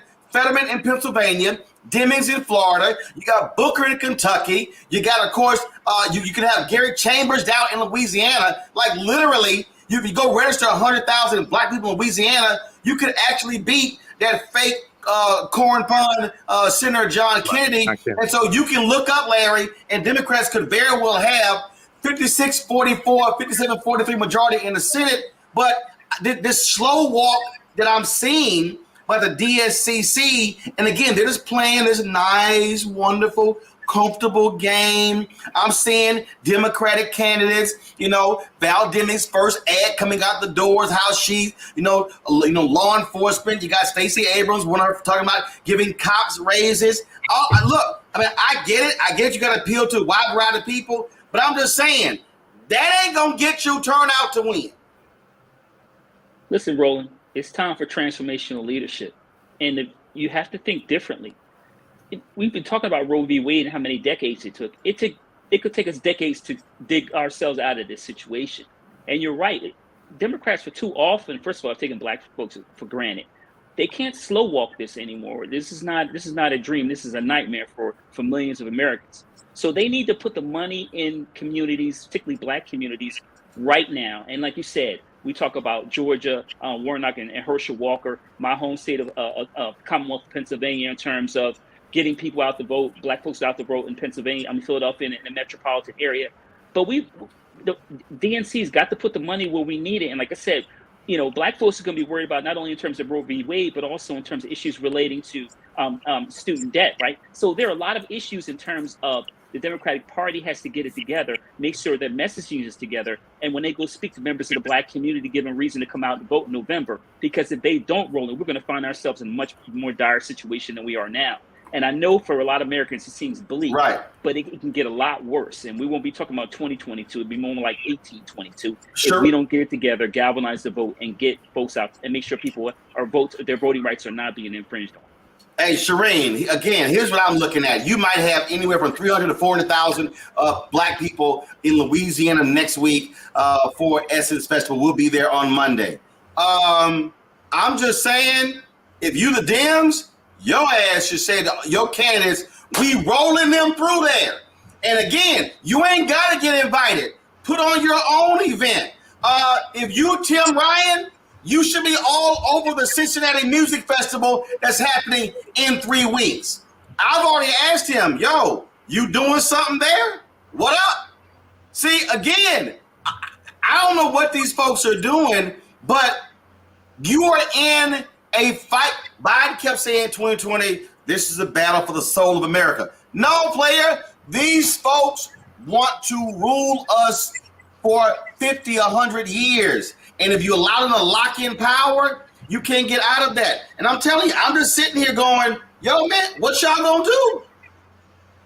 No, honestly, at the end of the day, these 2 months, May and June were the top, months for primaries. They should have been out in droves in so many other different ways as well. At the end of the day, their inactions is speaking louder than their actions, and I think that that's really important, and that's what voters are paying attention to. But I also want to point out that Susan Collins' statement does not include Amy.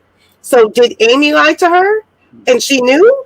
Like, let's interrogate that. But also, I want to also make sure that we don't miss the fact that people like Manchin are Dixiecrats, and we still have Dixiecrats in this Democratic Party, and we need to address that part too. We need to hold everyone's feet to the fire, but we also need to make sure that, like, we're in the middle of primaries right now. We just had Virginia's on Tuesday in this area.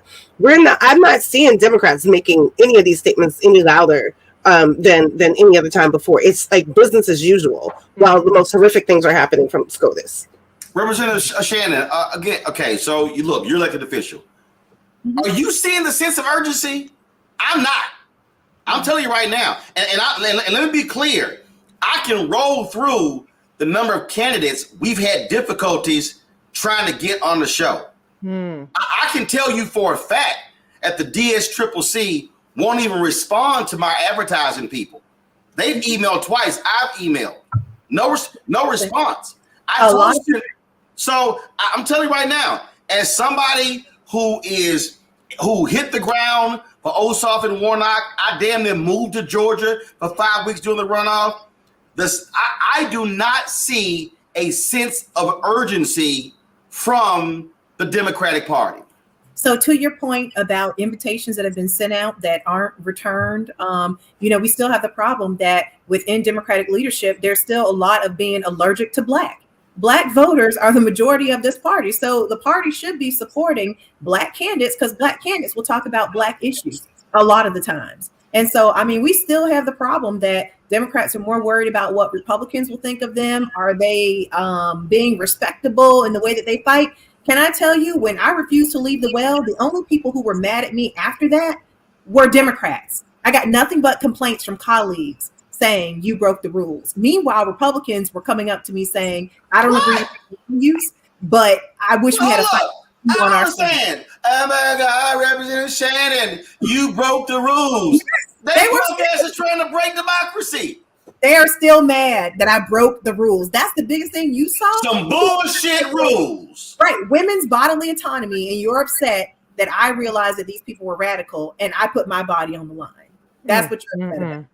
So that is the problem. They are still beholden to respectability politics and thinking that their relationships with Republicans and prioritizing bipartisanship will save the day. It will not. These people are radical. They are playing to win, and they want to control us. And that is it. Reese, you would think these folks are watching the January 6th hearings and realize how far they're willing to go. But here's what's so crazy. Earlier today, I came across this thread that somebody broke down where John Eastman, Trump's, the guy behind it, he literally was making the same argument to the GOP in 2000. Homeboy been dealing with this for 20 years. I keep trying to explain to folk, to Representative Shannon's point, they want to keep sitting here. There are rules, there are ways we do these things. Your opposition does not care about rules. They care about power. That's it.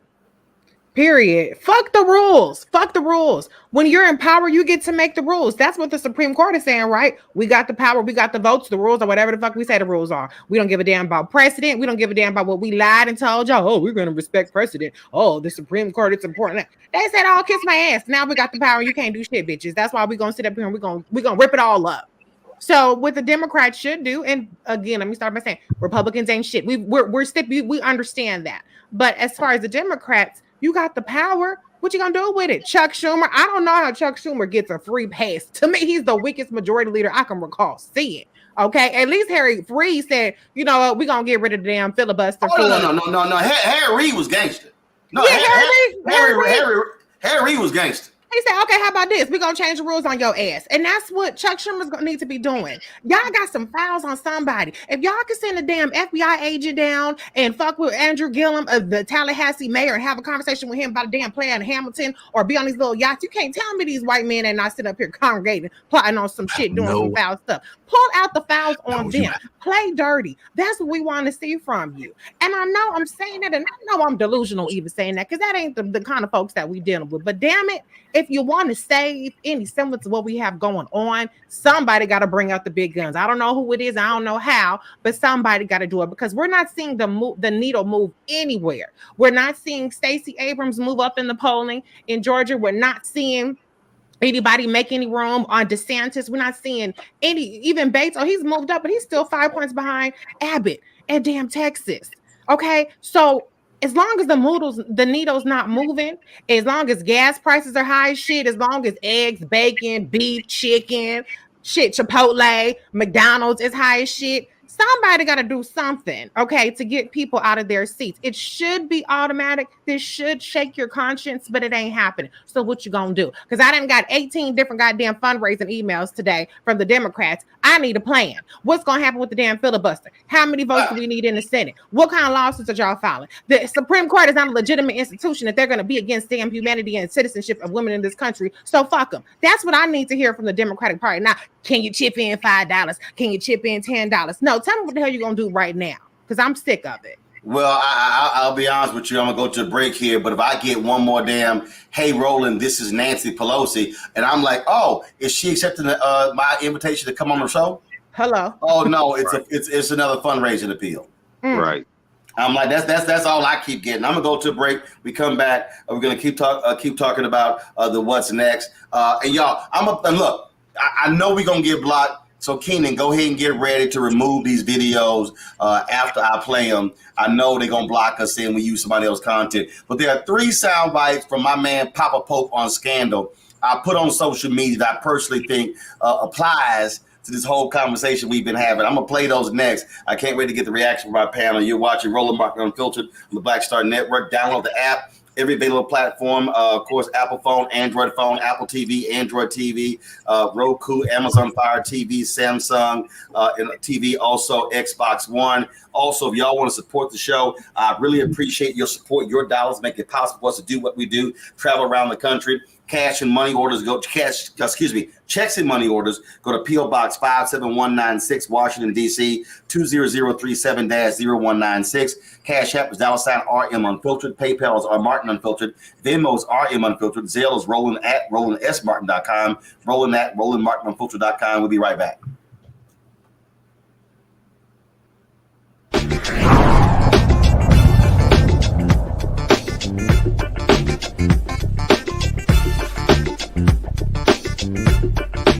Pull up a chair, take your seat. The Black Tape with me, Dr. Greg Carr, here on the Black Star Network.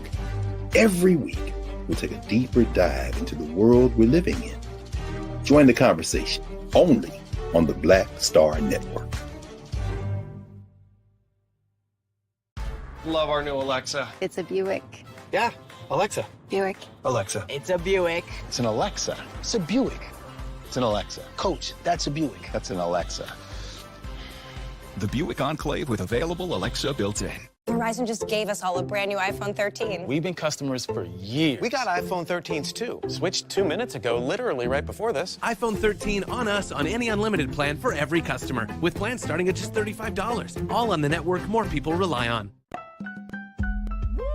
We're all impacted by the culture, whether we know it or not. From politics to music and entertainment, it's a huge part of our lives, and we're going to talk about it every day right here on The Culture with me, Faraji Muhammad, only on the Black Star Network.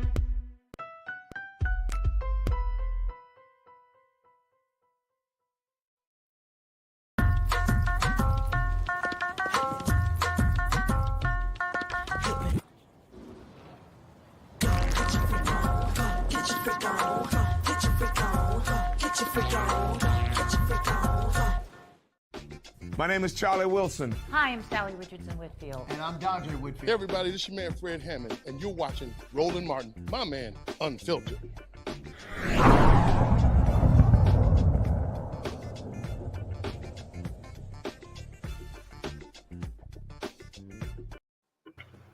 All right, folks, welcome back to Roland Martin Unfiltered. So, as we were talking about, we were just talking about in terms of how a lot of these DMs are responding. I could not help but think about Scandal, Papa Pope, we had a conversation with Olivia Pope.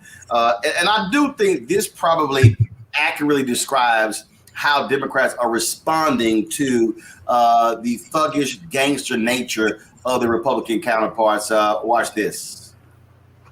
No, you have no idea what happened. You have no idea what is currently happening. You're skipping around in a field full of bombs and mistaking them for daisies. I mean, again, for me, Michael, that's it. You think bombs are dropping and y'all think y'all in a field of daisies. Well, yeah, once again, Roland, this is long-range planning. This goes back to the Paul Wayrick and the Heritage Foundation. This goes back to this fight for 50 years. And this deals with, for decades, federal judges and Supreme Court judges have not been that important when it came to Democrats voting.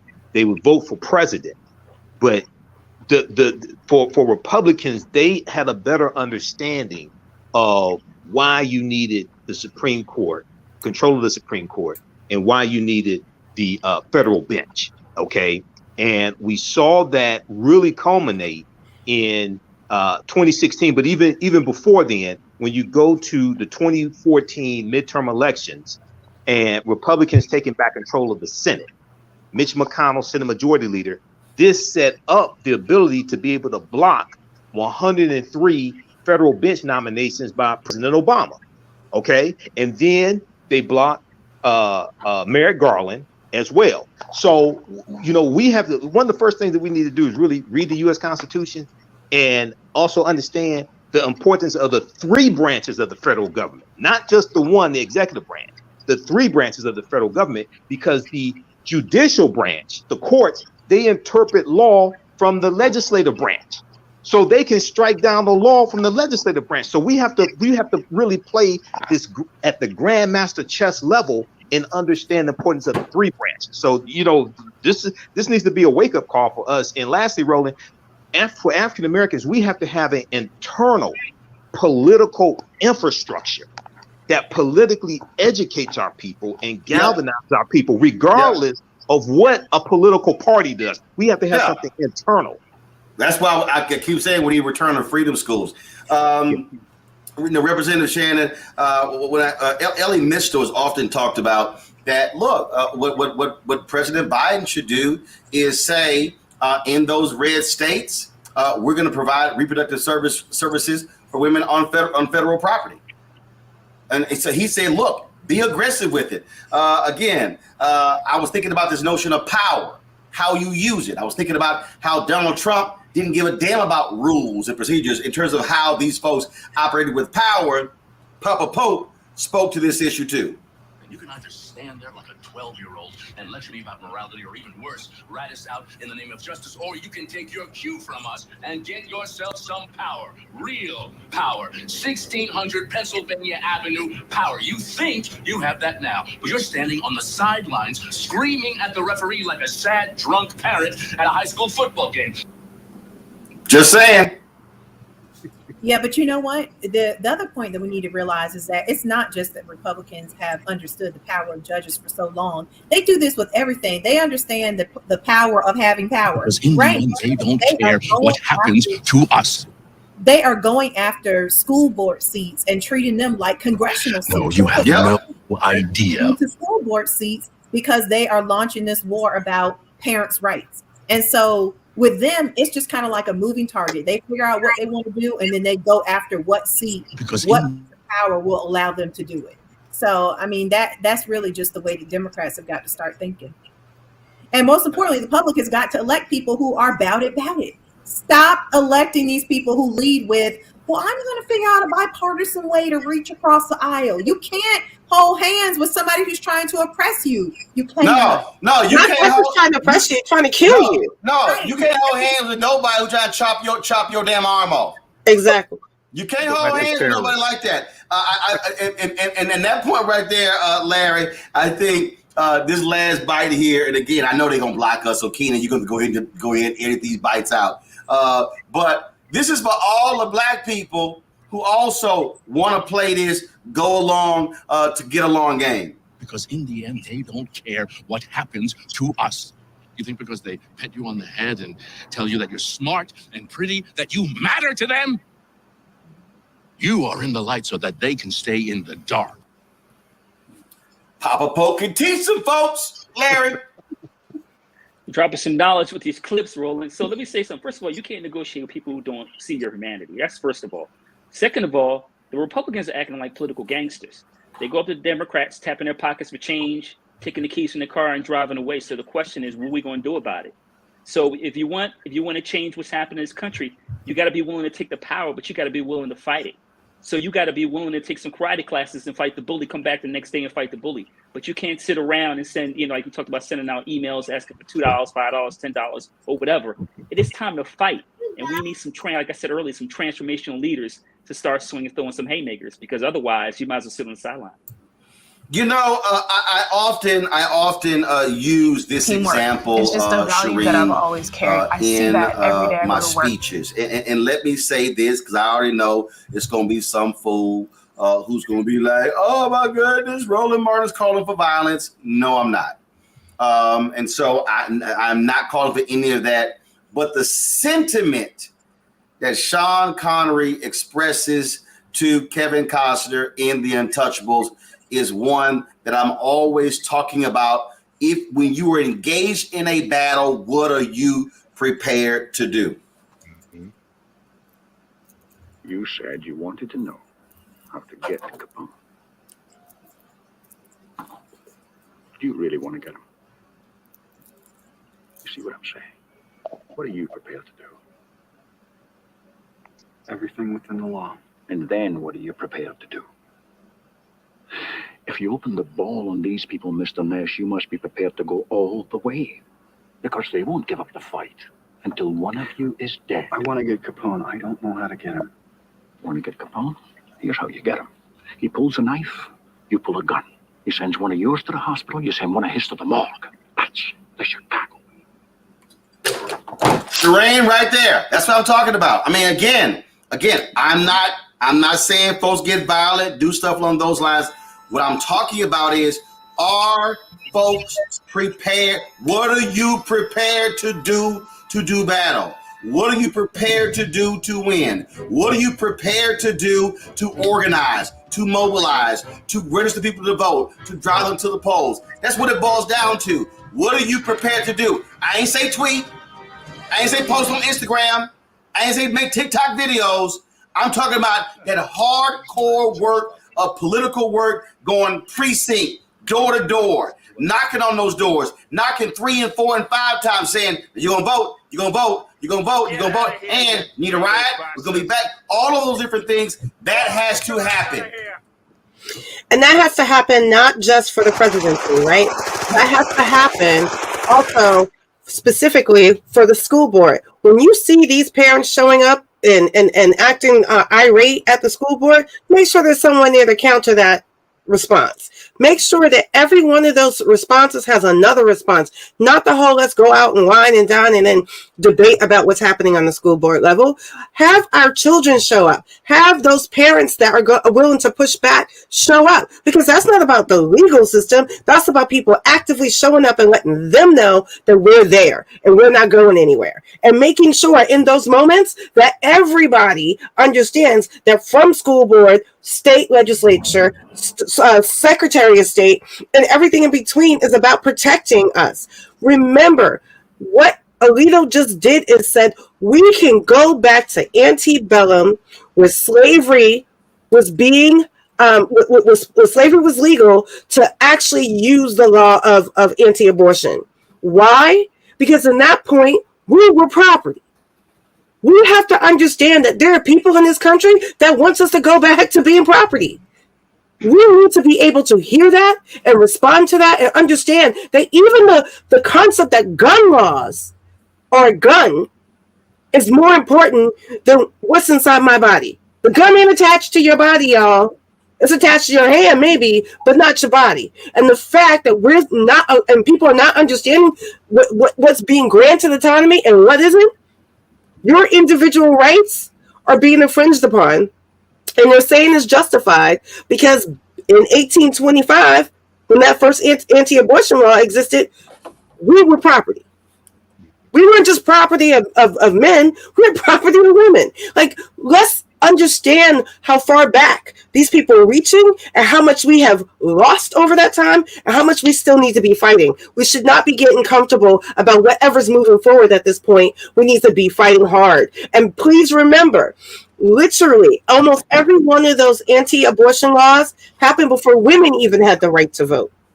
Only one happened in 1950. And at that point, we were still being lynched. Let's make sure that we're listening to what is being said in every one of these different laws that are being passed, every one of these opinions. That includes the state level, because the most important part that impacts you is what the states decide to do. And states' rights still means that there are people out there who think we should still be slaves.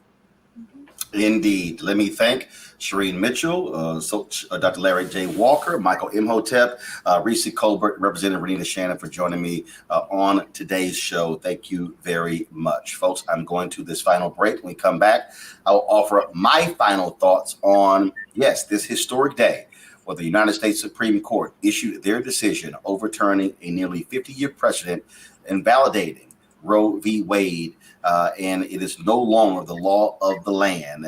I will offer my thoughts when we come back on Roland Martin Unfiltered on the Black Star Network.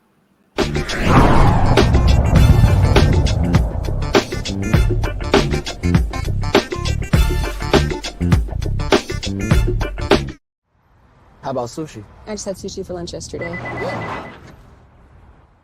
How about tacos? Automatic emergency braking, one of 6 advanced safety features standard on every 2022 Chevy Equinox. Find new technology. Find new roads. Chevrolet. iPhone 13 on us for every customer. Current, new, everyone. To show the love. Of course, I looked up to Spike Lee. Of course, who didn't? I mean, he's a genius. But then also, I was this kid from Brooklyn, right? That felt like, you know, give me my damn respect. I made this, this creative art, right, that people are responding to. And it would have been great if we had the opportunity to sit one-on-one. Hold on one second. Okay. Spike. What's up, baby? So I'm in LA right now. I got a one-on-one series with my network, Black Star Network. And I'm interviewing Maddie Rich. I appreciate that, bro. That's a big moment, man. That was like, man, that was good. Got me all choked up. That's good. Well, I'm all about connecting. Appreciate that, bro.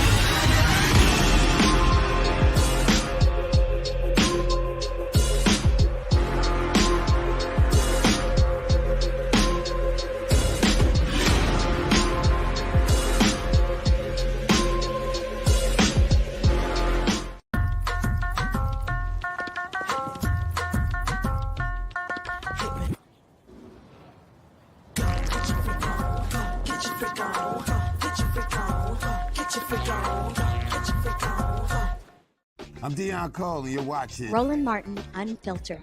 Stay woke.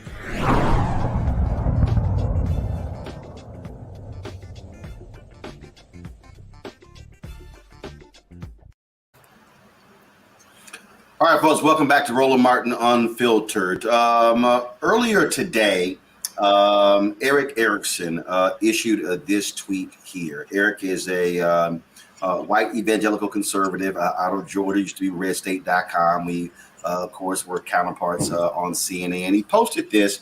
He said, "And now the real work of the pro-life movement can begin." My response was, y'all are not pro-life, Eric Erickson. Your movement is anti-abortion. The GOP doesn't give a shit about the high death rates Black women face during pregnancy. As I told Ben Watson for his doc, y'all don't care about infant mortality rates or unarmed Black folks shot by cops. I meant every single word of that. And my man Ben actually responded to that. And Ben Watson is a former NFL player. He is pro-life. He did a documentary on this issue. He actually interviewed me for that documentary. And I just want to play y'all a clip from that. So it's very interesting how narrowly defined the abortion debate becomes, because I keep saying, well, is it actually about that baby in the womb, or is it really about life? And I think too often they want to limit it to just that 9-month period, or that period in the first trimester when most abortions take place, as opposed to, but let's deal with the life of the mother and what is her life like. And see, now it forces people to have different conversations, because now you have to have different outlook, different priorities.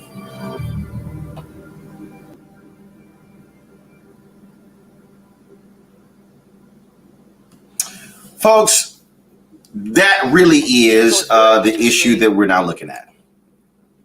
The conservatives, Republicans, they say that they are pro-life, but they're not. When you see marches and protests in America dealing with the murder of unarmed black men, you do not see Republicans and conservatives joining liberals and Democrats condemning these things. You don't see it. Or you might see some words of remorse, but you don't see it. You don't see them speaking out when a black man is released from prison. Dante Sharp serving more than 20 years, I think it was 27 years he was in prison for a crime he didn't commit. Is that pro-life?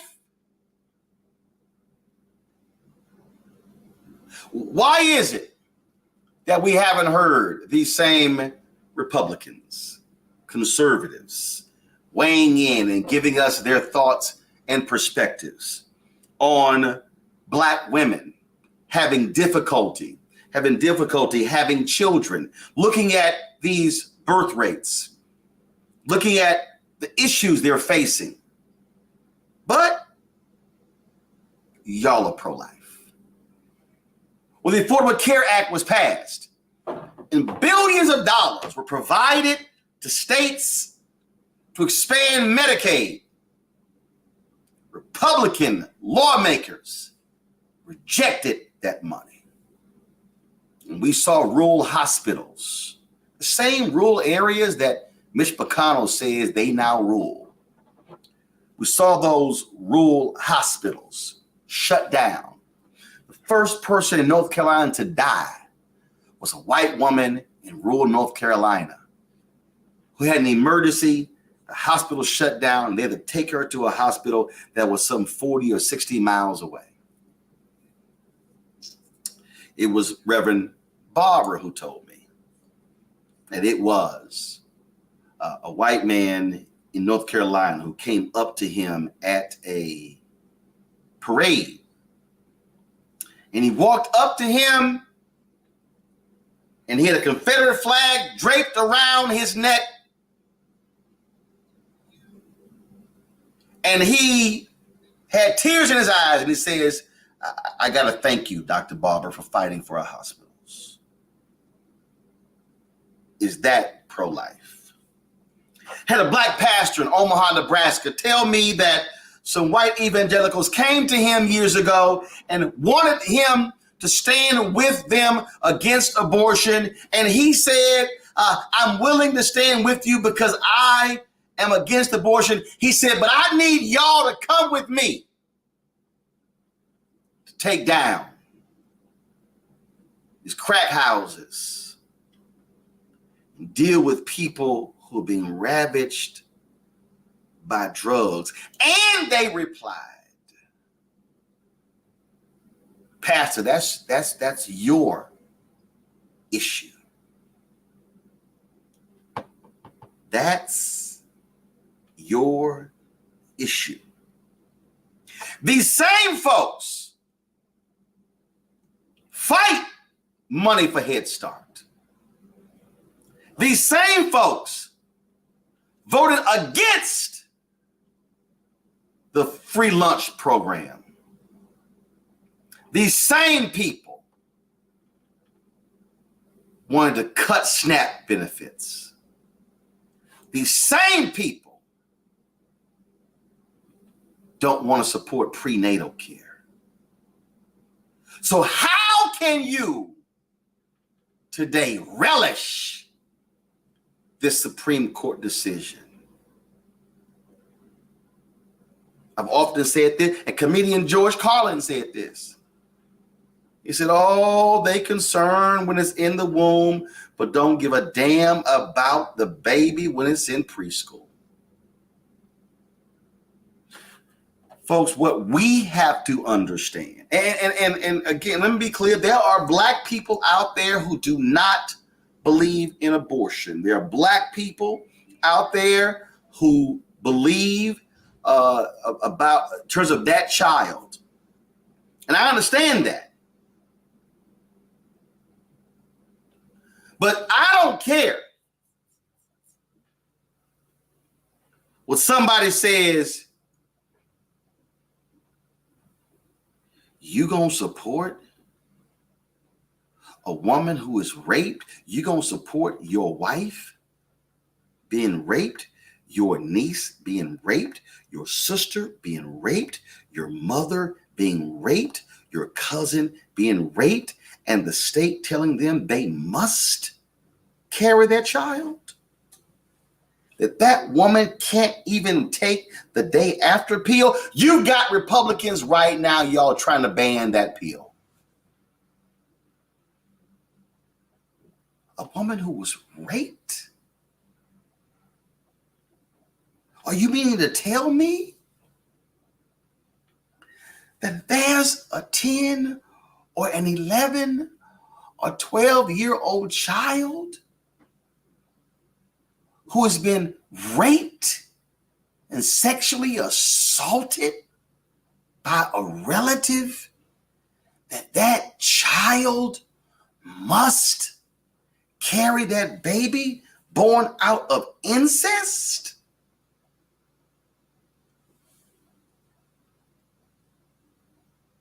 Folks,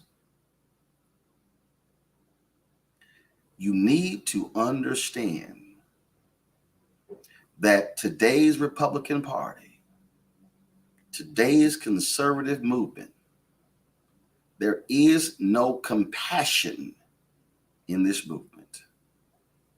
There is no concern about the well-being of all Americans. What we are looking at people who want to exact revenge on this nation and what they call liberal policies and liberal laws that have been passed. I dare call them laws of humanity. This is not just about Roe v. Wade. It's not just about the gun decision of the law in New York State. It's not just about Miranda. What this is about are individuals who are seeing that their power is waning. You are seeing individuals who are scared to death of the future browning of America. And they want to make sure that as the nation changes demographically, and those folks then begin to assume power, that they are going to be placed in a straitjacket with handcuffs, duct tape, and unable to do anything because they will have already changed the rules, changed the law. So what must you do? You can't just hit the like button and the like button on YouTube, which you should be doing right now. You can't just post your outrage on Facebook. You can't just say, I can't believe what they're doing to us on Twitter and TikTok and Instagram and Snapchat and Fanbase and LinkedIn and Tumblr and all the platforms. What you must be doing right now is making a decision that you are going to become a far more active participant in this thing we call the republic, you are going to have to ensure that this so-called democracy stays one. You are going to have to ensure, you are going to have to ensure that you are willing to stand up and do what the previous generation did. And that is, as Dr. King said, make the country be true to what you put on paper. Brothers and sisters, we must understand you are being called to the battlefield. You are being drafted in this war. And what you cannot do is say that I'm going to allow somebody else to do the battle, because it's not just about your body and your choice. It literally is about the future of this country, because they are not going to stop where they are. They are going to continue over, and they're going to continue pushing, continue changing the law, continuing to do these things. And the only way it can be stopped is when we use the power of the ballot box. That's why I decided whether they vote like your ancestors died for it. This generation is being called to account. We're being called to stand up. We're being called to lead. The question is, are you willing to lead? Are you willing to stand up? Are you willing to fight? Are you willing to engage? First thing you do right now.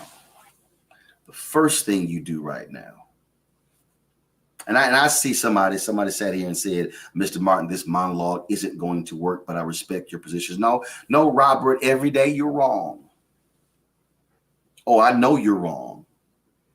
Because there's somebody who's watching this, Robert, that you don't quite understand, Robert. I'm not only talking to more than 2,300 on YouTube right now and several hundred on Facebook and also on the Black Star Network, because the reality is this is going to be seen on every single platform to all 3.7 million of my followers. What I'm calling on you to do is, first and foremost, make sure that you are registered.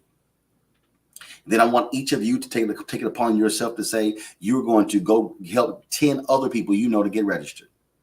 And then you're going to ask those 10 to go get 10. So therefore, you will get 10. So that's 10. Your 10 then will impact 100. Then you're going to ask those 100 to actually get 10 themselves. And now that's 1,000. But see, I need you to start with the first 10. You can't get to the 1,000 unless you start with the 10 yourself. And you know who they are. They go to your church, they're in your fraternity, in your sorority, they're in your men's groups, your women's group, they're in your Bible study, they go to your school, they work with you. Yeah, I'm just asking you to open your mouth. I'm just asking you to actually do something. Don't say it's Reverend Barber's job, Latasha Brown's job, or Cliff Albright's job. See, that sounds like the folk who say, man, I sure wish, Pastor, I sure wish my coworker could have heard your sermon. Why didn't you invite your coworker to church? Better yet, why didn't you get a copy of the sermon and bring it to your coworker so they can listen to it or watch it and then bring them next Sunday? Why didn't you even volunteer to come pick your coworker up from home to bring them to church with you? If you are outraged by the direction of this country, if you are outraged by what you are seeing, if you are outraged by Republicans refusing to support the policies that matter to us, then what are you willing to do? I'm willing to do like my frat brother Vertner Woodson Tandy said, when he said, we will fight until hell freezes over, and then we will fight on the ice. The operative word is fight. Because when you fight, somebody has to win and somebody has to lose. And I'll be damned if I'm not going to be the last one standing. Folks, that's it for us. Again, we were supposed to be off today. I gave my staff off, but when the Supreme Court decision came down, we decided not to go into the office, but we did this via StreamYard. Thank Keenan White for putting this all together. The staff will also work on this today. Folks, I will see you on Monday from New Orleans, where we will be there for Essence Festival. We'll continue to cover this story and many others. I appreciate all of you who are watching. Folks, hit that like button on YouTube, hit that like and share button on Facebook. I want you to share this with your friends. Spread this around. We should have 100 or 200 or 300 or 400 or 500,000 views of this video. This is our moment. We must be ready to fight. Holla!